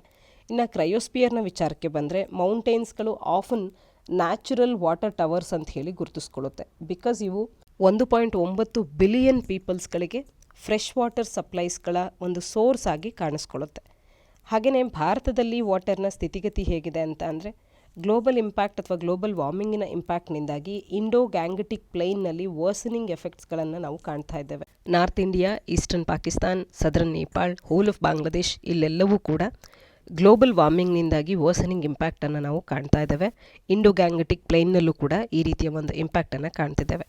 ಗಂಗಾ, ಬ್ರಹ್ಮಪುತ್ರ ಮತ್ತು ಇಂಡಸ್ ಬೇಸಿನ್ಸ್ಗಳಲ್ಲಿ ರೆಕಾರ್ಡೆಡ್ ಮೋರ್ ವಾಟರ್ ಅನ್ನುವಂಥದ್ದು ಫ್ಲೋ ಆಗ್ತಾ ಇದೆ. ಯಾಕೆ ಅಂತಂದರೆ ಈ ಒಂದು ಟೋಟಲ್ ವಾಟರ್ ಸ್ಟೋರೇಜ್ ಅನ್ನುವಂಥದ್ದು 2021ರಲ್ಲಿ ಕುಸಿತವನ್ನು ಕಂಡಿದ್ದರೂ ಕೂಡ ಇಲ್ಲಿ ರಿವರ್ ಚಾನಲ್ಸ್ಗಳ ಫ್ಲೋ ಹೆಚ್ಚಾಗೋದಕ್ಕೆ ಕಾರಣ ಏನು, ರಿವರ್ ಚಾನಲ್ಸ್ಗಳಲ್ಲಿ ಫ್ಲೋ ಹೆಚ್ಚಾಗೋದಕ್ಕೆ ಕಾರಣ ಏನು ಅಂತ ಅಂದರೆ ಹಿಮನದಿಗಳು ಕರಗ್ತಾ ಇದ್ದಾವೆ. ಈ ರೀತಿಯಾದಂಥ ಹಿಮನದಿಗಳು ಕರಗುವಿಕೆ ಅನ್ನುವಂಥದ್ರಿಂದಾಗಿ ಟೋಟಲ್ ವಾಟರ್ ಸ್ಟೋರೇಜ್ ಡಿಕ್ಲೈನ್ ಆಗಿದ್ದರೂ ಕೂಡ ಹೆಚ್ಚಿನ ನೀರು ಹರಿತಾ ಇರ್ತಕ್ಕಂಥದ್ದು ಇದು ಒಂದು ರೀತಿಯ ವರಿಸಮಾದಂಥ ಸಿಚುಯೇಷನ್ ಆಗುತ್ತೆ. ಹಾಗಾದರೆ ಏನೆಲ್ಲ ರೆಕಮೆಂಡೇಷನ್ಸ್ಗಳನ್ನು ಈ ರಿಪೋರ್ಟ್ ನೀಡಿದೆ ಅಂತ ಅಂದರೆ ಇನ್ಸಫಿಷಿಯೆಂಟ್ ಅಂಡರ್ಸ್ಟ್ಯಾಂಡಿಂಗ್ ಅನ್ನುವಂಥದ್ದು ನಮಗೆ ಫ್ರೆಶ್ ವಾಟರ್ ರಿಸೋರ್ಸ್ಗಳ ಡಿಸ್ಟ್ರಿಬ್ಯೂಷನ್, ಕ್ವಾಂಟಿಟಿ ಮತ್ತು ಕ್ವಾಲಿಟಿಯಲ್ಲಿ ಆಗ್ತಿರ್ತಕ್ಕಂಥ ಬದಲಾವಣೆಗಳಲ್ಲಿ ನಮಗೆ ಸರಿಯಾದ ಅರ್ಥೈಸುವಿಕೆ ಅನ್ನುವಂಥದ್ದು ಇಲ್ಲ. ನಾಲೆಡ್ಜ್ ಗ್ಯಾಪ್ ಅನ್ನುವಂಥದ್ದು ಇಲ್ಲಿ ಇದೆ. ಹಾಗಾಗಿ ಒಂದು ಓವರ್ವ್ಯೂವನ್ನು ವಾಟರ್ ಅವೈಲಬಿಲಿಟಿ ಅನ್ನುವಂಥದ್ದು ಡಿಫ್ರೆಂಟ್ ಪಾರ್ಟ್ಸ್ ಆಫ್ ದಿ ವರ್ಲ್ಡಲ್ಲಿ ಯಾವ ರೀತಿ ಇದೆ ಅನ್ನೋದಕ್ಕೆ ನೀಡುವಂಥ ಕಾರಣಕ್ಕಾಗಿ ಈ ರೀತಿಯ ಒಂದು ರಿಪೋರ್ಟ್ ನಮಗೆ ಬಹುಮುಖ್ಯ ಆಗುತ್ತೆ. ಇದೊಂದು ನಾಲೆಡ್ಜ್ ಗ್ಯಾಪ್ನ ಕುರಿತಂತೆ ಮತ್ತು ಕನ್ಸೈಸ್ ಓವರ್ವ್ಯೂವನ್ನು ವಾಟರ್ ಅವೈಲಬಿಲಿಟಿಯ ಕುರಿತಂತೆ ಇದು ನೀಡ್ತಾ ಇದೆ. ಹಾಗೆಯೇ end to end drought and flood early warning ಸಿಸ್ಟಮ್ಸ್ಗಳ ಡೆವಲಪ್ಮೆಂಟಿಗೆ ಕೂಡ ಇಲ್ಲಿ ನೀಡಿರ್ತಕ್ಕಂಥದ್ದು. ಇನ್ನು ಲಾಂಗ್ ಟರ್ಮ್ ಪ್ರೊಜೆಕ್ಷನ್ಸ್ ಅನ್ನುವಂಥದ್ದು ಗ್ಲೇಸಿಯರ್ ರನ್ ಆಫ್ನ ವಿಚಾರಕ್ಕೆ, ಪೀಕ್ ವಾಟರಿನ ಟೈಮಿಂಗ್ನ ಕುರಿತಂತೆ ಇವೆಲ್ಲವನ್ನು ನಾವಿಲ್ಲಿ ಕಾಣಬಹುದಾಗತ್ತೆ. ಹಾಗೆಯೇ availability and sharing of hydrological data ಕೂಡ ಆಕ್ಸಲರೇಟ್ ಮಾಡುವಂಥ ಅವಶ್ಯಕತೆ ಇದೆ. ರಿವರ್ ಡಿಸ್ಚಾರ್ಜ್ ಆಗಿರ್ಬೋದು, ಟ್ರಾನ್ಸ್ಬೌಂಡ್ರಿ ರಿವರ್ ಬೇಸಿನ್ ಇನ್ಫಾರ್ಮೇಷನ್ ಆಗಿರ್ಬೋದು, ಇವೆಲ್ಲವನ್ನು ಕೂಡ ಆಕ್ಸಲರೇಟ್ ಮಾಡುವಂಥ ಅವಶ್ಯಕತೆ ಇರತಕ್ಕಂಥದ್ದು. ಹಾಗಾದರೆ ವರ್ಲ್ಡ್ ಮೆಟ್ರಿಯಾಲಜಿಕಲ್ ಆರ್ಗನೈಸೇಷನ್ ಕುರಿತಂತೆ ಕೂಡ ಆರ್ಟಿಕಲ್ನ ಹಿನ್ನೆಲೆಯಲ್ಲಿ ನಾವೊಂದಷ್ಟು ಮಾಹಿತಿಯನ್ನು ತಿಳ್ಕೊಳ್ಬೇಕು. ವೆದರ್ ಇಂಡಿಯಾ ಇದಕ್ಕೆ ಸದಸ್ಯ ರಾಷ್ಟ್ರ ಆಗಿದೆಯಾ ಅನ್ನುವಂಥದ್ದು ನೀವು ಆರ್ಟಿಕಲ್ನ ಹಿನ್ನೆಲೆಯಲ್ಲಿ ಕಮೆಂಟ್ ಸೆಕ್ಷನಲ್ಲಿ ಉತ್ತರವನ್ನು ನೀಡ್ತಾ ಹೋಗಿ. ವರ್ಲ್ಡ್ ಮೆಟ್ರಿಯಾಲಜಿಕಲ್ ಆರ್ಗನೈಸೇಷನ್ ಅನ್ನುವಂಥದ್ದು ಒಂದು ಇಂಟರ್ ಗೌರ್ಮೆಂಟಲ್ ಆರ್ಗನೈಸೇಷನ್ ಆಗಿದ್ದು 193 ಸದಸ್ಯ ರಾಷ್ಟ್ರಗಳನ್ನು ಇದು ಹೊಂದಿದೆ. ಆದರೆ ಭಾರತ ಇದರ ಸದಸ್ಯವ ಅಲ್ಲವಾ ಅನ್ನುವಂಥದ್ದನ್ನು ನೀವು ತಪ್ಪದೆ ಕಮೆಂಟ್ ಸೆಕ್ಷನಲ್ಲಿ ಕಮೆಂಟ್ ಮಾಡಿ ತಿಳಿಸಿ. ಇದರ ಕೇಂದ್ರ ಕಚೇರಿ ಸ್ವಿಟ್ಜರ್ಲ್ಯಾಂಡಿನ ಜಿನೆವಾದಲ್ಲಿ ಇರ್ತಕ್ಕಂಥದ್ದು. ಮುಂದಿನ article presidency of India at United Nations Security Council ಅಂತ ಹೇಳಿ ಸಾಮಾನ್ಯಾಧ್ಯಯನ ಪತ್ರಿಕೆ 2ರ ಅಡಿಯಲ್ಲಿ ಇಂಪಾರ್ಟೆಂಟ್ ಇಂಟರ್ನ್ಯಾಷನಲ್ ಇನ್ಸ್ಟಿಟ್ಯೂಷನ್ಸ್ ಅನ್ನುವಂಥ ಪಠ್ಯಕ್ರಮದ ಅಡಿಯಲ್ಲಿ, ಹಾಗೆ groupings and agreements involving India and are affecting India's interest ಅನ್ನುವಂಥ ಪಠ್ಯಕ್ರಮದ ಅಡಿಯಲ್ಲಿ ಓದ್ಕೊಳ್ಬೋದಾಗತ್ತೆ. ಡಿಸೆಂಬರ್ 1ರಂದು ಭಾರತವು ಮಂತ್ಲಿ ರೊಟೇಟಿಂಗ್ ಪ್ರೆಸಿಡೆನ್ಸಿಯನ್ನು ಯುನೈಟೆಡ್ ನೇಷನ್ಸ್ ಸೆಕ್ಯೂರಿಟಿ ಕೌನ್ಸಿಲ್ನಲ್ಲಿ ಹೊಂದುತ್ತಾ ಇರತಕ್ಕಂಥದ್ದು. 1 ತಿಂಗಳ ಮಟ್ಟಿಗೆ ಭಾರತ ಇನ್ನು ಮುಂದೆ ಯುನೈಟೆಡ್ ನೇಷನ್ಸ್ ಸೆಕ್ಯೂರಿಟಿ ಕೌನ್ಸಿಲಿನ ಪ್ರೆಸಿಡೆಂಟ್ ಆಗಿರುತ್ತೆ. ಇದು 2 ವರ್ಷಗಳ ಅವಧಿಯಲ್ಲಿ 2ನೇ ಬಾರಿಗೆ ಭಾರತ ಪಡ್ಕೊಳ್ತಾ ಇರತಕ್ಕಂಥದ್ದು. ಇನ್ನು 2021-22ರ ಸಾಲಿಗೆ ಭಾರತ ಇಲ್ಲಿ ಎಲೆಕ್ಟೆಡ್ ಮೆಂಬರ್ ಕೂಡ ಆಗಿದೆ ಈ ಒಂದು ಕೌನ್ಸಿಲ್ಗೆ. ಎಲೆಕ್ಟೆಡ್ ಮೆಂಬರ್ ಅಂದರೆ 2 ವರ್ಷಗಳಿಗೊಮ್ಮೆ ಎಲೆಕ್ಟೆಡ್ ಆಗಿ ಇವ್ರನ್ನ ನಾನ್ ಪರ್ಮನೆಂಟ್ ಮೆಂಬರ್ಶಿಪ್ ಅಂತ ಹೇಳಿ ನೀಡಲಾಗುತ್ತೆ. ಇದು 10 ರಾಷ್ಟ್ರಗಳಿಗೆ ನಾನ್ ಪರ್ಮನೆಂಟ್ ಮೆಂಬರ್ಶಿಪ್ ಅನ್ನುವಂಥದ್ದು ಯುನೈಟೆಡ್ ನೇಷನ್ಸ್ ಸೆಕ್ಯೂರಿಟಿ ಕೌನ್ಸಿಲ್ನಲ್ಲಿ ಇರುತ್ತೆ. ಹಾಗೆ 5 ರಾಷ್ಟ್ರಗಳು ಪರ್ಮನೆಂಟ್ ಮೆಂಬರ್ಶಿಪ್ಪನ್ನು ಹೊಂದಿರುತ್ತೆ, ಅವುಗಳನ್ನು P5 ಅಂತ ಹೇಳಿ ಕರಿತೇವೆ. 10 ರಾಷ್ಟ್ರಗಳು ನಾನ್ ಪರ್ಮನೆಂಟ್ ಮೆಂಬರ್ಶಿಪ್ಪನ್ನು ಹೊಂದಿರ್ತವೆ. 21-22ರ ಸಾಲಿಗೆ ನಾನ್ ಪರ್ಮನೆಂಟ್ ಮೆಂಬರ್ಶಿಪ್ಪನ್ನು ಭಾರತ ಹೊಂದಿದ್ದು, ಇಲ್ಲಿ 2ನೇ ಬಾರಿಗೆ ಈ ಒಂದು ಮಂತ್ಲಿ ಪ್ರೆಸಿಡೆನ್ಸಿಶಿಪ್ ಅನ್ನುವಂಥದ್ದು ಭಾರತಕ್ಕೆ ದೊರೀತಾ ಇರತಕ್ಕಂಥದ್ದು. ಇಂಡಿಯಾ ಈಗಾಗಲೇ ಅರ್ಲಿಯರ್ ಆಗಸ್ಟ್ 2021ರಲ್ಲಿ ಈ ಒಂದು UNSCಯ ಪ್ರೆಸಿಡೆನ್ಸಿಶಿಪ್ಪನ್ನು ಪಡ್ಕೊಂಡಿತ್ತು. ಹಾಗಾದರೆ ಇಂಡಿಯಾದ ಪ್ರೆಸಿಡೆನ್ಸಿ ಶಿಪ್ನ ಅಡಿಯಲ್ಲಿ ಏನೆಲ್ಲ ಈವೆಂಟ್ಸ್ಗಳು ಮುಂದಿವೆ ಅಂತ ಹೇಳಿ ನೋಡೋದೇ ಆದರೆ ರಿಫಾರ್ಮ್ಡ್ ಮಲ್ಟಿಲ್ಯಾಟ್ರಲಿಸಮ್ ಅನ್ನುವಂಥದ್ದು ಒಂದು ಮುಖ್ಯವಾದಂಥ ಅಂಶ ಆಗುತ್ತೆ. ಇಂಟರ್ನ್ಯಾಷನಲ್ ಪೀಸನ್ನು ಮೇಂಟೈನ್ ಮಾಡಲಿಕ್ಕೆ ಮತ್ತು ಈ ಒಂದು ಪೀಸ್ ಆ್ಯಂಡ್ ಸೆಕ್ಯೂರಿಟಿಯನ್ನು ಮೇಂಟೈನ್ ಮಾಡಲಿಕ್ಕೆ new orientation for reformed multilateralism norms ಅನ್ನುವಂಥ ಒಂದು ಇನಿಷಿಯೇಟಿವನ್ನು ಸೆಕ್ಯೂರಿಟಿ ಕೌನ್ಸಿಲ್ನಲ್ಲಿ ಭಾರತವು ಇದರ ಕುರಿತಂತೆ ಹೈ ಲೆವೆಲ್ ಓಪನ್ ಡಿಬೇಟನ್ನು ಹೋಲ್ಡ್ ಮಾಡ್ತಾ ಇರ್ತಕ್ಕಂಥದ್ದು. ನಾಮ್ಸ್ನಿಂದಾಗಿ ಕರೆಂಟ್ ಮಲ್ಟಿಲ್ಯಾಟ್ರಲ್ ಆರ್ಕಿಟೆಕ್ಚರ್ನಲ್ಲಿ ರಿಫಾರ್ಮ್ಸ್ಗಳನ್ನು ನಾವು ಎನ್ವಿಸೇಜ್ ಮಾಡಬಹುದಾಗುತ್ತೆ. ಯುನೈಟೆಡ್ ನೇಷನ್ ಆಸ್ ಇಟ್ಸ್ ಸೆಂಟರ್ನಲ್ಲಿ ನಾವು ನೋಡ್ಕೊಳ್ತಾ ಮೋರ್ ರೆಪ್ರೆಸೆಂಟೇಟಿವ್ ಆಗಿ ಇದನ್ನು ಮಾಡೋದಕ್ಕೆ ನಾಮ್ಸ್ ಅನ್ನುವಂಥದ್ದು ಹೆಲ್ಪ್ಫುಲ್ ಆಗುತ್ತೆ. ಕೌಂಟರ್ ಟೆರರಿಸಮ್ನ ಕಡೆ ಭಾರತ ಗಮನ ಹರಿಸ್ತಾ ಇದೆ ತನ್ನ ಮೆಂಬರ್ಶಿಪ್ನ ಅಡಿಯಲ್ಲಿ. ಇನ್ನು ಇದರ ಹಿನ್ನೆಲೆಯಲ್ಲಿ ನಾವು UNSCಯ ಬಗ್ಗೆ ಮಾಹಿತಿಯನ್ನು ತಿಳ್ಕೊಳ್ಳೋದಾದರೆ 1945ರಲ್ಲಿ ಯುನೈಟೆಡ್ ನೇಚರ್ ಚಾರ್ಟರ್ನ ಅಡಿಯಲ್ಲಿ ಸೆಕ್ಯೂರಿಟಿ ಕೌನ್ಸಿಲ್ ಅನ್ನುವಂಥದ್ದು ಎಸ್ಟಾಬ್ಲಿಷ್ ಆಗಿದ್ದು UNಗಿರ್ತಕ್ಕಂಥ 6 ಪ್ರಿನ್ಸಿಪಲ್ ಆರ್ಗನ್ಸ್ಗಳಲ್ಲಿ UNSCಯು ಕೂಡ ಒಂದಾಗಿದೆ. ಇನ್ನು 5 ಪ್ರಿನ್ಸಿಪಲ್ ಆರ್ಗನ್ಸ್ಗಳು ಯಾವುದು ಅಂತ ಹೇಳಿ ನೀವು ತಪ್ಪದೇ ಕಮೆಂಟ್ ಸೆಕ್ಷನಲ್ಲಿ ಕಮೆಂಟ್ ಮಾಡಿ ತಿಳಿಸಿ. UNSC ಅನ್ನುವಂಥದ್ದು ಇಂಟರ್ನ್ಯಾಷನಲ್ ಪೀಸ್ ಆ್ಯಂಡ್ ಸೆಕ್ಯೂರಿಟಿಯನ್ನು ಮೇಂಟೈನ್ ಮಾಡುವಂಥ ಒಂದು ಮ್ಯಾಂಡೇಟನ್ನು ಹೊಂದಿದೆ. ಹಾಗೆಯೇ ಗ್ಲೋಬಲ್ ಮಲ್ಟಿಲ್ಯಾಟ್ರಲಿಸಮನ್ನು ಅದರ ಒಂದು ಸೆಂಟ್ರ್ ಪೀಸ್ ಆಗಿ ಇದು ಕಾರ್ಯ ಮಾಡುತ್ತೆ. ಸೆಕ್ರೆಟರಿ ಜನರಲ್ ಅವರು ಜನರಲ್ ಅಸೆಂಬ್ಲಿಯಿಂದ ಅಪಾಯಿಂಟ್ ಆಗಿರ್ತಾರೆ. ಹಾಗೆಯೇ ಸೆಕ್ಯೂರಿಟಿ ಕೌನ್ಸಿಲಿನ ರೆಕಮೆಂಡೇಷನ್ಸ್ಗಳ ಆಧಾರದ ಮೇಲೆಯೇ ಇವರ ಅಪಾಯಿಂಟ್ಮೆಂಟ್ ಆಗುತ್ತೆ ಯುನೈಟೆಡ್ ನೇಷನ್ ಜನರಲ್ ಅಸೆಂಬ್ಲಿಯಲ್ಲಿ ಸೆಕ್ರೆಟರಿ ಜನರಲ್ ಅವ್ರದ್ದು. UNSC ಮತ್ತು UNGA ಎರಡೂ ಕೂಡ ಯುನೈಟೆಡ್ ನೇಷನ್ ಜನರಲ್ ಅಸೆಂಬ್ಲಿ ಮತ್ತು United Nation security council joint ಆಗಿ ಇಂಟರ್ನ್ಯಾಷನಲ್ ಕೋರ್ಟ್ ಆಫ್ ಜಸ್ಟಿಸಿನ ಜಡ್ಜಸ್ಗಳನ್ನು ಕೂಡ ಎಲೆಕ್ಟ್ ಮಾಡುವಂಥದ್ದು. ಇನ್ನು UNSCಯಲ್ಲಿ 15 ಸದಸ್ಯ ರಾಷ್ಟ್ರಗಳಿರ್ತಾರೆ. ನಾವೀಗಾಗಲೇ ತಿಳಿಸಿದಂತೆ 10 ನಾನ್ ಪರ್ಮನೆಂಟ್ ಮೆಂಬರ್ಶಿಪ್ಪನ್ನು ಹೊಂದಿರುವಂಥ ರಾಷ್ಟ್ರಗಳು, 5 P5 ಕಂಟ್ರೀಸ್ಗಳು. ಈ P5 ಕಂಟ್ರೀಸ್ಗಳು ಅಂದಾಕ್ಷಣ ನಮಗೆ ಚೈನಾ, ಫ್ರಾನ್ಸ್, ರಷ್ಯಾ, UK ಮತ್ತು US ನೆನಪಾಗಬೇಕು. 10 ನಾನ್ ಪರ್ಮನೆಂಟ್ ಮೆಂಬರ್ಸ್ಗಳು 2 ವರ್ಷದ ಅವಧಿಗೆ ಜನರಲ್ ಅಸೆಂಬ್ಲಿಗೆ ಎಲೆಕ್ಟ್ ಆಗ್ತಾರೆ. 5 ಫ್ರಮ್ ಆಫ್ರಿಕನ್ ಮತ್ತು ಏಷ್ಯನ್ ಸ್ಟೇಟ್ಸ್ಗಳಿಂದ, 1 ಫ್ರಮ್ ಈಸ್ಟರ್ನ್ ಯುರೋಪಿಯನ್ ಸ್ಟೇಟ್ಸಿಂದ, ಹಾಗೆ ಲ್ಯಾಟಿನ್ ಅಮೆರಿಕನ್ ಸ್ಟೇಟ್ಸಿಂದ 2, ವೆಸ್ಟರ್ನ್ ಯುರೋಪಿಯನ್ ಮತ್ತು ಅದರ್ ಸ್ಟೇಟ್ಸ್ಗಳಿಂದ 2 ರಾಷ್ಟ್ರಗಳು. ಇನ್ನು ಭಾರತದ ಮೆಂಬರ್ಶಿಪ್ ಅನ್ನುವಂಥದ್ದು ಈಗಾಗಲೇ ಭಾರತವು 7 ಬಾರಿ ಯುನೈಟೆಡ್ ನೇಷನ್ ಸೆಕ್ಯೂರಿಟಿ ಕೌನ್ಸಿಲಿನ ನಾನ್ ಪರ್ಮನೆಂಟ್ ಮೆಂಬರ್ ಆಗಿ ಸರ್ವ್ ಮಾಡಿದೆ. ಜಾನ್ವರಿ 2021ರಲ್ಲಿ ಭಾರತವು 8ನೇ ಬಾರಿಗೆ ಈ ಒಂದು ಸ್ಥಾನವನ್ನು ಪಡ್ಕೊಳ್ತು. 21-22ರ ಸಾಲಿನ 2 ವರ್ಷದ ಅವಧಿಗೆ ನಾನ್ ಪರ್ಮನೆಂಟ್ ಮೆಂಬರ್ಶಿಪ್ ಅನ್ನುವಂಥದ್ದು ಭಾರತದ್ದು ನಡೀತಾ ಇದೆ. ಅದರಲ್ಲಿ ಇದು 2ನೇ ಬಾರಿಗೆ, ಈ ಒಂದು ಬಾರಿ 2ನೇ ಬಾರಿಗೆ ಮಂತ್ಲಿ ಪ್ರೆಸಿಡೆನ್ಸಿ ಶಿಪ್ಪನ್ನು ಕೂಡ ಪಡ್ಕೊಂಡಿದೆ ತಾನು ನಾನ್ ಪರ್ಮನೆಂಟ್ ಮೆಂಬರ್ 8ನೇ ಬಾರಿ ಆದಂಥ ಸಂದರ್ಭದಲ್ಲಿ. ಪರ್ಮನೆಂಟ್ ಸೀಟ್ಗಾಗಿ ಕೂಡ ಭಾರತ UNSCಯಲ್ಲಿ ಅಡ್ವೊಕೇಟ್ ಮಾಡ್ತಾ ಇರ್ತಕ್ಕಂಥದ್ದು ಒಂದು ಮುಖ್ಯವಾದಂಥ ಅಂಶ. ವಿಶ್ವಸಂಸ್ಥೆಯ ಭದ್ರತಾ ಮಂಡಳಿಯೊಟ್ಟಿಗೆ ಕೂಡ ಕೆಲವೊಂದು ಇಶ್ಯೂಸ್ಗಳು ಅಸೋಸಿಯೇಟ್ ಆಗ್ತಾ ಇದೆ. ಒಂದು ಲಾಸ್ ಆಫ್ ರಿಲೆವೆನ್ಸ್, ಅಂದರೆ ತನ್ನ ಕ್ರೆಡಿಬಿಲಿಟಿಯನ್ನು ಕಳ್ಕೊಳ್ತಾ ಇದೆ, ರಿಲೆವೆನ್ಸನ್ನು ಕಳ್ಕೊಳ್ತಾ ಇದೆ ಅಂತ ಹೇಳಿ ಇದನ್ನು ಕ್ರಿಟಿಸೈಸ್ ಮಾಡಲಾಗ್ತಾ ಇದೆ. ಇಂಡಿಯಾದ ಎಕ್ಸ್ಟರ್ನಲ್ ಅಫೇರ್ಸ್ ಮಿನಿಸ್ಟರ್ ಅವರ ಪ್ರಕಾರ ವಿಶ್ವಸಂಸ್ಥೆಯ ಭದ್ರತಾ ಮಂಡಳಿಯ ನಾಯಕತ್ವ ಅನ್ನುವಂಥದ್ದು ನ್ಯಾರೋಡ್ ಆಗಿರ್ತಕ್ಕಂಥದ್ದು. ಇದಕ್ಕೊಂದು ರಿಫ್ರೆಶ್ ಬಟನನ್ನು ಪುಷ್ ಮಾಡಬೇಕಾದಂಥ ಅವಶ್ಯಕತೆ ಇದೆ, ಹೊಸದೊಂದು ಅಪ್ರೋಚ್ ಬೇಕಾಗಿದೆ ಅಂತ ಹೇಳಿ ಭಾರತದ ಎಕ್ಸ್ಟರ್ನಲ್ ಅಫೇರ್ಸ್ ಮಿನಿಸ್ಟರ್ ಅವರು ಕೂಡ ಇದನ್ನು ಕ್ರಿಟಿಸೈಸ್ ಮಾಡ್ತಾ ಇದ್ದಾರೆ. ಇದಕ್ಕೆ ರಿಲೆವೆನ್ಸ್ ಮತ್ತು ಕ್ರೆಡಿಬಿಲಿಟಿಯನ್ನು ಕಳ್ಕೊಳ್ತಾ ಇದೆ ಅನ್ನುವಂಥದ್ದು ಹಲವರ ಅಭಿಪ್ರಾಯ. ಹಾಗೆ ಲ್ಯಾಕ್ ಆಫ್ ಮಲ್ಟಿಲ್ಯಾಟ್ರಲಿಸಮ್ ಅನ್ನುವಂಥದ್ದು ಇಲ್ಲಿ ಕಾಡ್ತಾ ಇರ್ತಕ್ಕಂಥ ಮತ್ತೊಂದು ಇಶ್ಯೂ. ಲೆಸ್ ರೆಪ್ರೆಸೆಂಟೇಟಿವ್ ಆಗುತ್ತೆ. ಏಕೆ ಅಂತಂದರೆ ಆಫ್ರಿಕಾದಿಂದ ಯಾವುದೇ ಪರ್ಮನೆಂಟ್ ಮೆಂಬರ್ ಇಲ್ಲಿ ಇಲ್ಲ, ಕೇವಲ 5 ಪರ್ಮನೆಂಟ್ ಮೆಂಬರ್ಸ್ಗಳು ಇರ್ತಾ ಇರ್ತಕ್ಕಂಥದ್ದು. ಅದರಲ್ಲೂ ಕೂಡ ಕೆಲವೊಂದು ಕಾಂಟಿನೆಂಟ್ಸ್ಗಳಿಂದ ಇಲ್ಲಿ ರೆಪ್ರೆಸೆಂಟೇಟಿವೇ ಇಲ್ಲದೆ ಇರತಕ್ಕಂಥದ್ದು ಸರಿಯಲ್ಲ ಅನ್ನುವಂಥದ್ದು. ವೀಟೋ ಪವರಿನ ಮಿಸ್ಯೂಸ್ ಆಗ್ತಾ ಇದೆ ಅನ್ನುವಂಥದ್ದು. ಹೀಗೆ ಹಲವಾರು ಸಮಸ್ಯೆಗಳು ಇದರಲ್ಲಿದ್ದು UNSCಯ ರಿಫಾರ್ಮ್ಸ್ಗಳ ಕುರಿತಂತೆ ನಾವು ಪದೇ ಪದೇ ಚರ್ಚೆ ಮಾಡ್ತಾ ಇದ್ದೇವೆ. UNSCಗೆ ರಿಫಾರ್ಮ್ಸ್ಗಳ ಅವಶ್ಯಕತೆ ಏನಿದೆ, ಏನೆಲ್ಲ ರಿಫಾರ್ಮ್ಸ್ಗಳು ತರಬಹುದು ಮತ್ತು ಭಾರತ ಇದರ ಪರ್ಮನೆಂಟ್ ಮೆಂಬರ್ಶಿಪ್ಪನ್ನು ಹೊಂದಬೇಕಾ, ಇದರ ಬಗ್ಗೆ ಭಾರತ ಏನೆಲ್ಲ ಪ್ರಯತ್ನಗಳನ್ನು ಮಾಡ್ತಾ ಇದೆ, ಯಾವ ಕಂಟ್ರೀಸ್ಗಳು ಇದಕ್ಕೆ ಪೂರಕವಾಗಿವೆ, ಸಪೋರ್ಟಿಂಗ್ ಆಗಿವೆ, ಇನ್ನು ಯಾವೆಲ್ಲ ಕಂಟ್ರೀಸ್ಗಳು ಯುನೈಟೆಡ್ ನೇಷನ್ ಸೆಕ್ಯೂರಿಟಿ ಕೌನ್ಸಿಲ್ನಲ್ಲಿ ಪರ್ಮನೆಂಟ್ ಮೆಂಬರ್ಶಿಪ್ಪನ್ನು ಪಡ್ಕೊಳ್ಳೋದಕ್ಕೆ ಪಣ ತೊಟ್ಟಿವೆ, ಇವೆಲ್ಲವೂ ಕೂಡ ನಮಗೆ ಪರೀಕ್ಷಾ ದೃಷ್ಟಿಕೋನದಲ್ಲಿ ಗೊತ್ತಿರಬೇಕಾಗುತ್ತೆ. ಇದ್ರ ಬಗ್ಗೆ ಒಂದು ಫುಲ್ ಫ್ಲೆಡ್ಜ್ಡ್ ಮೇನ್ಸ್ ಕ್ವಶನನ್ನು ಕೂಡ ಕೇಳಬಹುದಾಗಿರುತ್ತೆ. ಮುಂದಿನ article green cooling solutions in India by 2040 ಅನ್ನುವಂಥದ್ದು. ಸಾಮಾನ್ಯ ಅಧ್ಯಯನ ಪತ್ರಿಕೆ 3ರ ಅಡಿಯಲ್ಲಿ ಗೌರ್ಮೆಂಟ್ ಪಾಲಿಸೀಸ್ ಆ್ಯಂಡ್ ಇಂಟರ್ವೆನ್ಷನ್ಸ್ ಅನ್ನುವಂಥ ಪಠ್ಯಕ್ರಮದ ಅಡಿಯಲ್ಲಿ ಓದ್ಕೊಳ್ಬೋದಾಗುತ್ತೆ. ಕ್ಲೈಮೇಟ್ ಇನ್ವೆಸ್ಟ್ಮೆಂಟ್ ಅಪರ್ಚುನಿಟೀಸ್ ಇನ್ ಇಂಡಿಯಾಸ್ ಕೂಲಿಂಗ್ ಸೆಕ್ಟರ್ ಅನ್ನುವಂಥ ಒಂದು ರಿಪೋರ್ಟ್ ಅನ್ನುವಂಥದ್ದು ಈಗ ಹೊರಬಂದಿದೆ. ಇದನ್ನು ಯಾರು ರಿಲೀಸ್ ಮಾಡಿದ್ದಾರೆ ಅಂತ ಅಂದರೆ ವರ್ಲ್ಡ್ ಬ್ಯಾಂಕ್ ಗ್ರೂಪ್ನವರು ಇದನ್ನು ರಿಲೀಸ್ ಮಾಡಿರ್ತಕ್ಕಂಥದ್ದು. ಭಾರತದ ಕೂಲಿಂಗ್ ಸೆಕ್ಟರ್ನಲ್ಲಿ ಇನ್ವೆಸ್ಟ್ಮೆಂಟ್ ಅಪರ್ಚುನಿಟೀಸ್ಗಳು ಏನೆಲ್ಲ ಇದೆ ಅನ್ನುವಂಥದ್ರ ಕುರಿತಂತೆ ಇದು ಮಾತನಾಡುತ್ತೆ. ಲೆಸ್ ಕಾರ್ಬನ್ ಇಂಟೆನ್ಸಿವ್ ಟೆಕ್ನಾಲಜೀಸ್ಗಳನ್ನು ಬಳಕೆ ಮಾಡಿಕೊಂಡು $1.6 ಟ್ರಿಲಿಯನ್ನಷ್ಟು ಭಾರತದ ಕೂಲಿಂಗ್ ಸೆಕ್ಟರ್ನಲ್ಲಿ ಇನ್ವೆಸ್ಟ್ಮೆಂಟ್ ಆಪರ್ಚುನಿಟೀಸ್ಗಳಿವೆ ಅನ್ನುವಂಥದ್ದನ್ನು ಇದು ತಿಳಿಸ್ತಾ ಹೋಗುತ್ತೆ. ಹಾಗಾದರೆ ಈ ಒಂದು ರಿಪೋರ್ಟಿನ ಹೈಲೈಟ್ಸ್ಗಳೇನು ಅನ್ನುವಂಥದ್ದನ್ನು ಆರ್ಟಿಕಲ್ನ ಹಿನ್ನೆಲೆಯಲ್ಲಿ ನಾವು ಚರ್ಚೆ ಮಾಡ್ತಾ ಹೋಗೋಣ.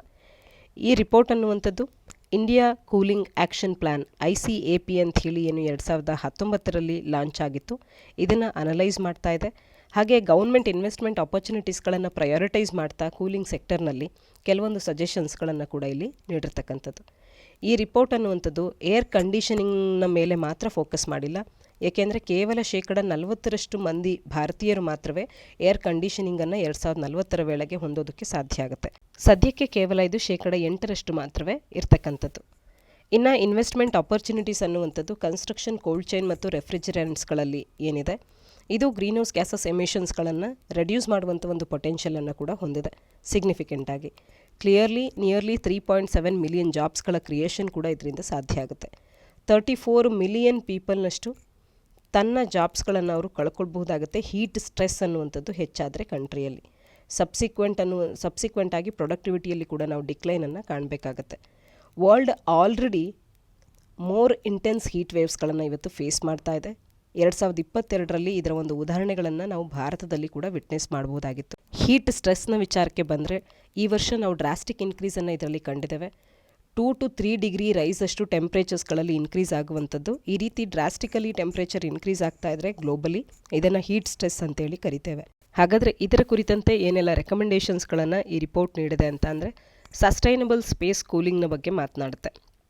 ಇದರಿಂದಾಗಿ annual green house gases emissions ಅನ್ನುವಂಥದ್ದು 213 ಮೆಟ್ರಿಕ್ ಟನ್ಸ್ಗಳ ಕಾರ್ಬನ್ ಡೈಆಕ್ಸೈಡನ್ನು ಕಡಿಮೆ ಮಾಡ್ಬೋದು 2040 ವೇಳೆಗೆ ಅನ್ನುವಂತೆ ಸಸ್ಟೈನಬಲ್ ಸ್ಪೇಸ್ ಕೂಲಿಂಗ್ ಸೊಲ್ಯೂಷನ್ಸ್ಗಳನ್ನು ತರಬೇಕು ಅನ್ನುವಂಥದ್ದು. ಇನ್ನು ಸಿಟೀಸ್ಗಳಲ್ಲಿರ್ತಕ್ಕಂಥ ಬಿಲ್ಡಿಂಗ್ಸ್ಗಳಲ್ಲಿ ಪ್ಯಾಸಿವ್ ಕೂಲಿಂಗ್ ಸ್ಟ್ರಾಟಜೀಸ್ಗಳನ್ನು ಅಡಾಪ್ಟ್ ಮಾಡ್ಕೊಳ್ಳುವಂಥದ್ದು. ಇದರಿಂದಾಗಿ 2038 ವೇಳೆಗೆ 20ರಿಂದ 30% ಎನರ್ಜಿ ಯೂಸೇಜನ್ನು ನಾವು ರೆಡ್ಯೂಸ್ ಮಾಡ್ಬೋದಾಗುತ್ತೆ ಅನ್ನುವಂಥದ್ದು ಮತ್ತೊಂದು ಸೊಲ್ಯೂಷನ್ ಆಗುತ್ತೆ. ಇನ್ನು ಥರ್ಮಲ್ ಕಂಫರ್ಟ್ನ ವಿಚಾರಕ್ಕೆ ಬಂದರೆ, ಗೌರ್ಮೆಂಟ್ ಥರ್ಮಲ್ ಕಂಫರ್ಟ್ ಪ್ರೋಗ್ರಾಮನ್ನು ಇನ್ಕ್ಲೂಡ್ ಮಾಡ್ಕೊಳ್ಬೇಕು ಅಫೋರ್ಡಬಲ್ ಹೌಸಿಂಗ್ ಪ್ರೋಗ್ರಾಮ್ ಆದಂಥ ಪ್ರಧಾನ ಮಂತ್ರಿ ಆವಾಸ್ ಯೋಜನೆಯ ಅಡಿಯಲ್ಲಿ. ಥರ್ಮಲ್ ಕಂಫರ್ಟ್ನ ಮುಖಾಂತರವಾಗಿ ಪ್ಯಾಸಿವ್ ಕೂಲಿಂಗ್ ಟೆಕ್ನಾಲಜೀಸ್ಗಳನ್ನು ಈ ಹೌಸ್ ಹೋಲ್ಡ್ಸ್ಗಳಲ್ಲಿ ಇಂಪ್ಲಿಮೆಂಟ್ ಮಾಡಬೇಕಾಗತ್ತೆ. ಇದರಿಂದಾಗಿ 11 ಮಿಲಿಯನ್ ಅರ್ಬನ್ ಹೌಸ್ ಹೋಲ್ಡ್ಸ್ಗಳಿಗೆ ಮತ್ತು 29 ಮಿಲಿಯನ್ ಹೌಸ್ ಹೋಲ್ಡ್ಸ್ಗಳು ರೂರಲಲ್ಲಿ ಏನಿದ್ದಾರೆ ಇವರಿಗೆ ಹೆಲ್ಪ್ಫುಲ್ ಆಗುತ್ತೆ. ಪ್ಯಾಸಿವ್ ಕೂಲಿಂಗ್ ಸ್ಟ್ರಾಟಜೀಸ್ಗಳನ್ನು ತಮ್ಮ ಬಿಲ್ಡಿಂಗ್ಸ್ಗಳಲ್ಲಿ ಅಡಾಪ್ಟ್ ಮಾಡ್ಕೊಂಡಂತೆ ಆಗುತ್ತೆ. ಇನ್ನು ಡಿಸ್ಟ್ರಿಕ್ಟ್ ಕೂಲಿಂಗ್ ಸಿಸ್ಟಮ್, ಈ DCS ಅನ್ನುವಂಥದ್ದು ಸೆಂಟ್ರಲೈಸ್ಡ್ ಕೂಲಿಂಗ್ ಟೆಕ್ನಿಕ್ಸ್ಗಳಾಗಿದ್ದು ಕ್ಲಸ್ಟರ್ಸ್ ಆಫ್ ಬಿಲ್ಡಿಂಗ್ಸ್ಗಳನ್ನು ಇದು ಫೋಕಸ್ ಮಾಡುತ್ತೆ ಇನ್ಸ್ಟೆಡ್ ಆಫ್ ಇಂಡಿವಿಜುವಲ್ ಬಿಲ್ಡಿಂಗ್ಸ್. ಇದರಿಂದಾಗಿ ಮೋರ್ ಎಫಿಷಿಯೆಂಟ್ ಆದಂಥ ಒಂದು ಸೆಂಟ್ರಲೈಸ್ಡ್ ಕೂಲಿಂಗ್ ಸಿಸ್ಟಮನ್ನು ಕಾಣ್ಬೋದು. ಮತ್ತು ಕೋಲ್ಡ್ ಚೈನ್ ಮತ್ತು ರೆಫ್ರಿಜರೇಷನ್ನ ವಿಚಾರದಲ್ಲಿ ಕನ್ಸೆಷನಲ್ ಫಿನಾನ್ಸನ್ನು ಮಲ್ಟಿಲ್ಯಾಟ್ರಲ್ ಡೆವಲಪ್ಮೆಂಟ್ ಬ್ಯಾಂಕ್ಸ್ಗಳಾದಂಥ ವರ್ಲ್ಡ್ ಬ್ಯಾಂಕ್ನಿಂದಾಗಿ ಇನ್ವೆಸ್ಟ್ಮೆಂಟ್ಸ್ಗಳಿಗೆ ಅಂಥೇಳಿ ಕನ್ಸೆಷನಲ್ ಫಿನಾನ್ಸನ್ನು ಯೂಸ್ ಮಾಡೋದಕ್ಕೆ ಅಂಥೇಳಿ ಸಜೆಸ್ಟನ್ನು ಕೂಡ ಈಗಾಗಲೇ ಮಾಡಿದೆ ಈ ಒಂದು ರಿಪೋರ್ಟ್. ಮುಂದಿನ ಆರ್ಟಿಕಲ್ ಟ್ರೈಬಲ್ ಡೆವಲಪ್ಮೆಂಟ್ ರಿಪೋರ್ಟ್ 2022 ಕುರಿತಂತೆ ಆರ್ಟಿಕಲ್ ಮಾತನಾಡುತ್ತೆ. ಸಾಮಾನ್ಯ ಅಧ್ಯಯನ ಪತ್ರಿಕೆ 2ರ ಅಡಿಯಲ್ಲಿ SC/STಸ್ಗಳಿಗೆ ಕುರಿತಂಥ ಇಶ್ಯೂಸ್ಗಳ ಅಡಿಯಲ್ಲಿ ಮತ್ತು ಗೌರ್ಮೆಂಟ್ ಪಾಲಿಸೀಸ್ಗಳ ಅಡಿಯಲ್ಲಿ ಇದನ್ನು ಓದ್ಕೊಳ್ಬಹುದು. Recently Bharat rural livelihood foundation ಅನ್ನುವಂಥದ್ದು ಇತ್ತೀಚೆಗೆ ಟ್ರೈಬಲ್ ಡೆವಲಪ್ಮೆಂಟ್ ರಿಪೋರ್ಟ್ 2022 ಲಾಂಚ್ ಮಾಡಿದೆ. ಇದು ಫಸ್ಟ್ ಆಫ್ ಇಟ್ಸ್ ಕೈಂಡ್ ಆಗಿರ್ತಕ್ಕಂಥದ್ದು. 1947ರ ಇಂದೀಚೆಗೆ ಭಾರತಕ್ಕೆ ಸ್ವಾತಂತ್ರ್ಯ ಬಂದ ನಂತರದಲ್ಲಿ ಇದೇ ಮೊದಲ ಬಾರಿಗೆ ಈ ರೀತಿಯ ಒಂದು ರಿಪೋರ್ಟ್ ಅನ್ನುವಂಥದ್ದು ಹೊರಬರ್ತಾ ಇರೋದನ್ನು ನಾವಿಲ್ಲಿ ಕಾಣಬಹುದಾಗಿದೆ. ಇನ್ನು ಈ BRLF Bharat rural livelihood foundation ಅನ್ನುವಂಥದ್ದು ಯೂನಿಯನ್ ಕ್ಯಾಬಿನೆಟ್ನಿಂದ ಸೆಟಪ್ ಆಗಿದೆ 2013ರಲ್ಲಿ. ಇಂಡಿಪೆಂಡೆಂಟ್ ಸೊಸೈಟಿ ಆಗಿದ್ದು ಯೂನಿಯನ್ ಮಿನಿಸ್ಟ್ರಿ ಆಫ್ ರೂರಲ್ ಡೆವಲಪ್ಮೆಂಟ್ನ ಅಡಿಯಲ್ಲಿ ಇದು ಕಾರ್ಯ ಮಾಡುತ್ತೆ. ಸಿವಿಲ್ ಸೊಸೈಟಿ ಆ್ಯಕ್ಷನನ್ನು ಸೆಂಟ್ರಲ್ ಮತ್ತು ಸ್ಟೇಟ್ ಗೌರ್ಮೆಂಟ್ಸ್ಗಳ ಪಾರ್ಟ್ನರ್ಶಿಪ್ನೊಟ್ಟಿಗೆ ಸ್ಕೇಲ್ ಅಪ್ ಮಾಡುವಂಥದ್ದು ಇದರ ಉದ್ದೇಶ ಆಗುತ್ತೆ. ಹಾಗೆ ಈ ಒಂದು ರಿಪೋರ್ಟ್ನ ಮುಖ್ಯವಾದಂಥ ಫೈಂಡಿಂಗ್ಸ್ಗಳೇನು ಅಂತ ಅಂದರೆ, ಟ್ರೈಬಲ್ ಪಾಪ್ಯುಲೇಷನ್ನ ವಿಚಾರಕ್ಕೆ ಬಂದರೆ ಇಂಡಿಯಾದ ಟ್ರೈಬಲ್ ಕಮ್ಯುನಿಟೀಸ್ಗಳು 8.6% ಆಫ್ ದಿ ಕಂಟ್ರಿಯ ಪಾಪ್ಯುಲೇಷನನ್ನು ಇವು ಫಾರ್ಮ್ ಮಾಡುತ್ತೆ 2011ರ ಸೆನ್ಸಸ್ನ ಪ್ರಕಾರ. ಆದರೆ ಕಂಟ್ರಿಯ ಡೆವಲಪ್ಮೆಂಟ್ ಪಿರಮಿಡ್ನಲ್ಲಿ ನೋಡಿದಾಗ they are at the bottom. Even after 75 years ಆಗಿದ್ದರೂ ಕೂಡ ಇಂಡಿಪೆಂಡೆನ್ಸ್ ಬಂದು ಅವರನ್ನು ನಾವು ಬಾಟಮ್ನಲ್ಲೇ ಕಾಣ್ತಾ ಇದ್ದೇವೆ ಈ ಒಂದು ಪಿರಮಿಡ್ನಲ್ಲಿ. ಸೆಂಟ್ರಲ್ ಇಂಡಿಯಾ ಅನ್ನುವಂಥದ್ದು 80% ಟ್ರೈಬಲ್ ಕಮ್ಯುನಿಟೀಸ್ಗಳನ್ನು ಭಾರತದಲ್ಲಿ ಹೊಂದಿರತಕ್ಕಂಥದ್ದು. 257 ಶೆಡ್ಯೂಲ್ಡ್ ಟ್ರೈಬ್ ಡಿಸ್ಟ್ರಿಕ್ಟ್ಸ್ಗಳು ಭಾರತದಲ್ಲಿವೆ. 230ಯಲ್ಲಿ ಹಿಲ್ಲಿ ಅಥವಾ ಡ್ರೈ ಏರಿಯಾಸ್ಗಳು ಇರ್ತಕ್ಕಂಥದ್ದು. ಅಂದರೆ 230 ಶೆಡ್ಯೂಲ್ ಟ್ರೈಬ್ ಡಿಸ್ಟ್ರಿಕ್ಸ್ಗಳು ಹಿಲ್ಲಿ ಮತ್ತು ಡ್ರೈ ಏರಿಯಾಸ್ಗಳೇ ಆಗಿರ್ತಕ್ಕಂಥದ್ದು. ಇವು ಇಂಡಿಯಾದ ಟೋಟಲ್ ಟ್ರೈಬಲ್ ಪಾಪ್ಯುಲೇಷನಿನ 80% ಇವೇ ಇರ್ತಕ್ಕಂಥದ್ದನ್ನು ಕಾಣ್ಬೋದು. ಹಾಗಾಗಿ ಮುಖ್ಯವಾಗಿ ಇಲ್ಲಿ ನಾವು ನೋಡೋದೇ ಆದರೆ ಟ್ರೈಬಲ್ಸ್ ಆರ್ ಮೋಸ್ಟ್ ಡಿಪ್ರೈವ್ಡ್ ಆಗಿ ಕಾಣ್ತಾರೆ. ಯಾಕೆಂದರೆ ಅವರಿಗೆ ಎಜುಕೇಷನ್ ಆಗಿರ್ಬೋದು, ನ್ಯೂಟ್ರಿಷನ್ ಆಗಿರ್ಬೋದು, ಸ್ಯಾನಿಟೇಷನ್ ಆಗಿರ್ಬೋದು, ಡ್ರಿಂಕಿಂಗ್ ವಾಟರ್ ಆಗಿರ್ಬೋದು, ಇವ್ಯಾವುದಕ್ಕೂ ಕೂಡ ಆ್ಯಕ್ಸಸ್ ಅನ್ನುವಂಥದ್ದು even after 75 years of independence ಸರಿಯಾದ ರೀತಿಯಲ್ಲಿ ಇಲ್ಲದೆ ಇರತಕ್ಕಂಥದ್ದು. ಆದಿವಾಸೀಸ್ ಆರ್ ಮೋಸ್ಟ್ ಡಿಪ್ರೈವ್ಡ್ ಅಂತ ಗುರುತಿಸ್ಕೊಳ್ತಾರೆ. ಮತ್ತು ಕಾನ್ಫ್ಲಿಕ್ಟ್ ಅನ್ನುವಂಥದ್ದು ಈ ಒಂದು ರೀಜನಲ್ಲಿ ಟ್ರೈಬಲ್ ರೀಜನ್ಸ್ಗಳಲ್ಲಿ ಹೆಚ್ಚಿನದಾಗಿರುತ್ತೆ. ಡಿಸ್ಟರ್ಬೆನ್ಸ್ ಮತ್ತು ಕಾನ್ಫ್ಲಿಕ್ಟ್ ಅನ್ನುವಂಥದ್ದು ಅವ್ರಿಗಿರ್ತಕ್ಕಂಥ ಮತ್ತೊಂದು ಸಮಸ್ಯೆ ಆಗುತ್ತೆ. ಹಾರ್ಶೆಸ್ಟ್ ಎಕಲಾಜಿಕಲ್ ರೀಜನ್ಸ್ಗಳಿಗೆ ಅವರನ್ನು ಪುಷ್ ಮಾಡಿರ್ತಕ್ಕಂಥದ್ದು. ಮತ್ತು ಫಾರೆಸ್ಟ್ ಕನ್ಸರ್ವೇಷನ್ ಆ್ಯಕ್ಟ್ 1980 ಏನು ಆ್ಯಕ್ಟ್ ಇದೆ, ಈ ಆ್ಯಕ್ಟ್ ಅನ್ನುವಂಥದ್ದು ಕೂಡ ಇನ್ ಕಾನ್ಫ್ಲಿಕ್ಟ್ನಲ್ಲಿ ಅವರಿಗೆ ಕಾರ್ಯ ಮಾಡುತ್ತೆ. ಉದಾಹರಣೆಗೆ ಎನ್ವಿರಾನ್ಮೆಂಟಲ್ ಪ್ರೊಟೆಕ್ಷನ್ ಆಗಿರ್ಬೋದು ಮತ್ತು ಲೋಕಲ್ ಆದಿವಾಸಿ ಕಮ್ಯುನಿಟೀಸ್ಗಳ ನೀಡ್ಸ್ಗಳನ್ನು ಪೂರಕವಾಗುವಂತೆ ಮಾಡುವಂಥದ್ದಾಗಿರ್ಬೋದು. ಇವೆರಡರ ವಿಚಾರಕ್ಕೆ ಬಂದರೆ ಇಲ್ಲಿ ಕೆಲವೊಂದು ಕಾನ್ಫ್ಲಿಕ್ಟ್ಸ್ಗಳು ಈ ಒಂದು ಆ್ಯಕ್ಟ್ನಲ್ಲಿ ಇರ್ತಕ್ಕಂಥದ್ದು, ಫಾರೆಸ್ಟ್ ಕನ್ಸರ್ವೇಷನ್ ಆ್ಯಕ್ಟ್ 1980ಯ ಅಡಿಯಲ್ಲಿ.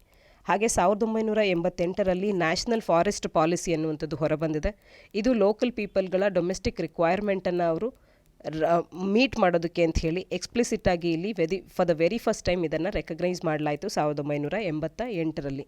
ಈ ಪಾಲಿಸಿ ಅನ್ನುವಂಥದ್ದು ಕಸ್ಟಮರಿ ರೈಟ್ಸ್ಗಳನ್ನು ಆದಿವಾಸೀಸ್ಗಳಿಗೆ ಯಾರು ಕ್ಲೋಸ್ಲಿ ಅಸೋಸಿಯೇಟ್ ಆಗಿರ್ತಾರೆ ಅಂಥವರಿಗೆ ನೀಡುವಂಥದ್ದು. ಇದರ ಬಗೆಗೆ ಮೊದಲು ಮಾತನಾಡಿರ್ತಕ್ಕಂಥದ್ದು 1988ರ ಈ ಒಂದು ನ್ಯಾಷನಲ್ ಫಾರೆಸ್ಟ್ ಪಾಲಿಸಿ ಅನ್ನುವಂಥದ್ದು. ಹಾಗೆ ಕೆಲವೊಂದು ಸಜೆಷನ್ಸ್ಗಳನ್ನು ರಿಪೋರ್ಟ್ ನೀಡ್ತಾ ಹೋಗುತ್ತೆ. ಸ್ಪೆಷಲ್ ಕ್ಯಾರೆಕ್ಟರಿಸ್ಟಿಕ್ಸ್ ಆಫ್ ಟ್ರೈಬಲ್ ಕಮ್ಯುನಿಟೀಸ್ಗಳನ್ನು ನಾವು ಅರ್ಥ ಮಾಡ್ಕೊಳ್ಬೇಕು. ಅದರ ಆಧಾರದ ಮೇಲೆ ಪಾಲಿಸೀಸ್ಗಳನ್ನು ಫ್ರೇಮ್ ಮಾಡ್ತಾ ಹೋಗಬೇಕು. ಪಾಲಿಸಿ ಮೇಕರ್ಸ್ ಮತ್ತು ಲೀಡರ್ಸ್ ಆಫ್ ದಿ ಕಂಟ್ರಿ ಅವರು ಈ ಒಂದು ಟ್ರೈಟನ್ನು ಅಂಡರ್ಸ್ಟ್ಯಾಂಡ್ ಮಾಡಿಕೊಂಡು ವೆಲ್ಫೇರ್ ಆಫ್ ಆದಿವಾಸೀಸ್ಗಳ ಕಡೆಗೆ ಗಮನ ಹರಿಸಬೇಕು ಮತ್ತು ಅವರನ್ನು ಕೂಡ ಮೈನ್ ಸ್ಟ್ರೀಮ್ಗೆ ಕನೆಕ್ಟ್ ಮಾಡೋದ್ರ ಕಡೆಗೆ ಬೆಟರ್ ವೇನಲ್ಲಿ ಪ್ರಾಕ್ಟೀಸಸ್ಗಳನ್ನು ತರಬೇಕು ಅನ್ನುವಂಥದ್ದು. ಹಾಗಾದರೆ ಸರ್ಕಾರ ಏನೆಲ್ಲ ಇನಿಷಿಯೇಟಿವ್ಸ್ಗಳನ್ನು ತಂದಿದೆ ಅಂದರೆ, ಒಂದು ಏಕಲವ್ಯ ಮಾಡೆಲ್ ರೆಸಿಡೆನ್ಷಿಯಲ್ಸ್ ಶಾಲೆಗಳನ್ನು ತಂದಿರತಕ್ಕಂಥದ್ದಾಗಿರ್ಬೋದು, ಟ್ರೈಫೆಡ್ ಈ ಒಂದು ಸಂಸ್ಥೆ ಆಗಿರ್ಬೋದು, ಮತ್ತು digital transformation of tribal schools ಈ ರೀತಿಯ ಮಾಹಿತಿ, ಈ ರೀತಿಯ ಒಂದು ಯೋಜನೆ, ಮತ್ತು development of particularly PVTGs particularly vulnerable tribal ಗ್ರೂಪ್ಸ್ಗಳ ಡೆವಲಪ್ಮೆಂಟ್ಗಾಗಿ ಹಲವಾರು ಕಾರ್ಯಗಳನ್ನು ಮಾಡ್ತಾ ಇದೆ. ಪ್ರಧಾನ್ ಮಂತ್ರಿ ವನ್ ಧನ್ ಯೋಜನಾ ಅನ್ನುವಂಥ ಯೋಜನೆಯನ್ನು ಕೂಡ ಹೊರತಂದಿದೆ. ಹೀಗೆ ಏನೆಲ್ಲ ಇನಿಷಿಯೇಟಿವ್ಸ್ಗಳನ್ನು ತಂದಿದೆ ಟ್ರೈಬ್ಸ್ಗಳಿಗೆ ಪೂರಕವಾಗಿ ಅಂದಾಗ ಈ ರೀತಿಯ ಇನಿಷಿಯೇಟಿವ್ಸ್ಗಳು ನಮಗೆ ನೆನಪಿರಬೇಕು. ಇದಿಷ್ಟು ಸಂಚಿಕೆಯ ಸುದ್ದಿ ವಿಶ್ಲೇಷಣೆಯಾಗಿದೆ. ಮುಂದಿನ ಸಂಚಿಕೆಯೊಂದಿಗೆ ಮತ್ತೆ ಸಿಗೋಣ. ಧನ್ಯವಾದ.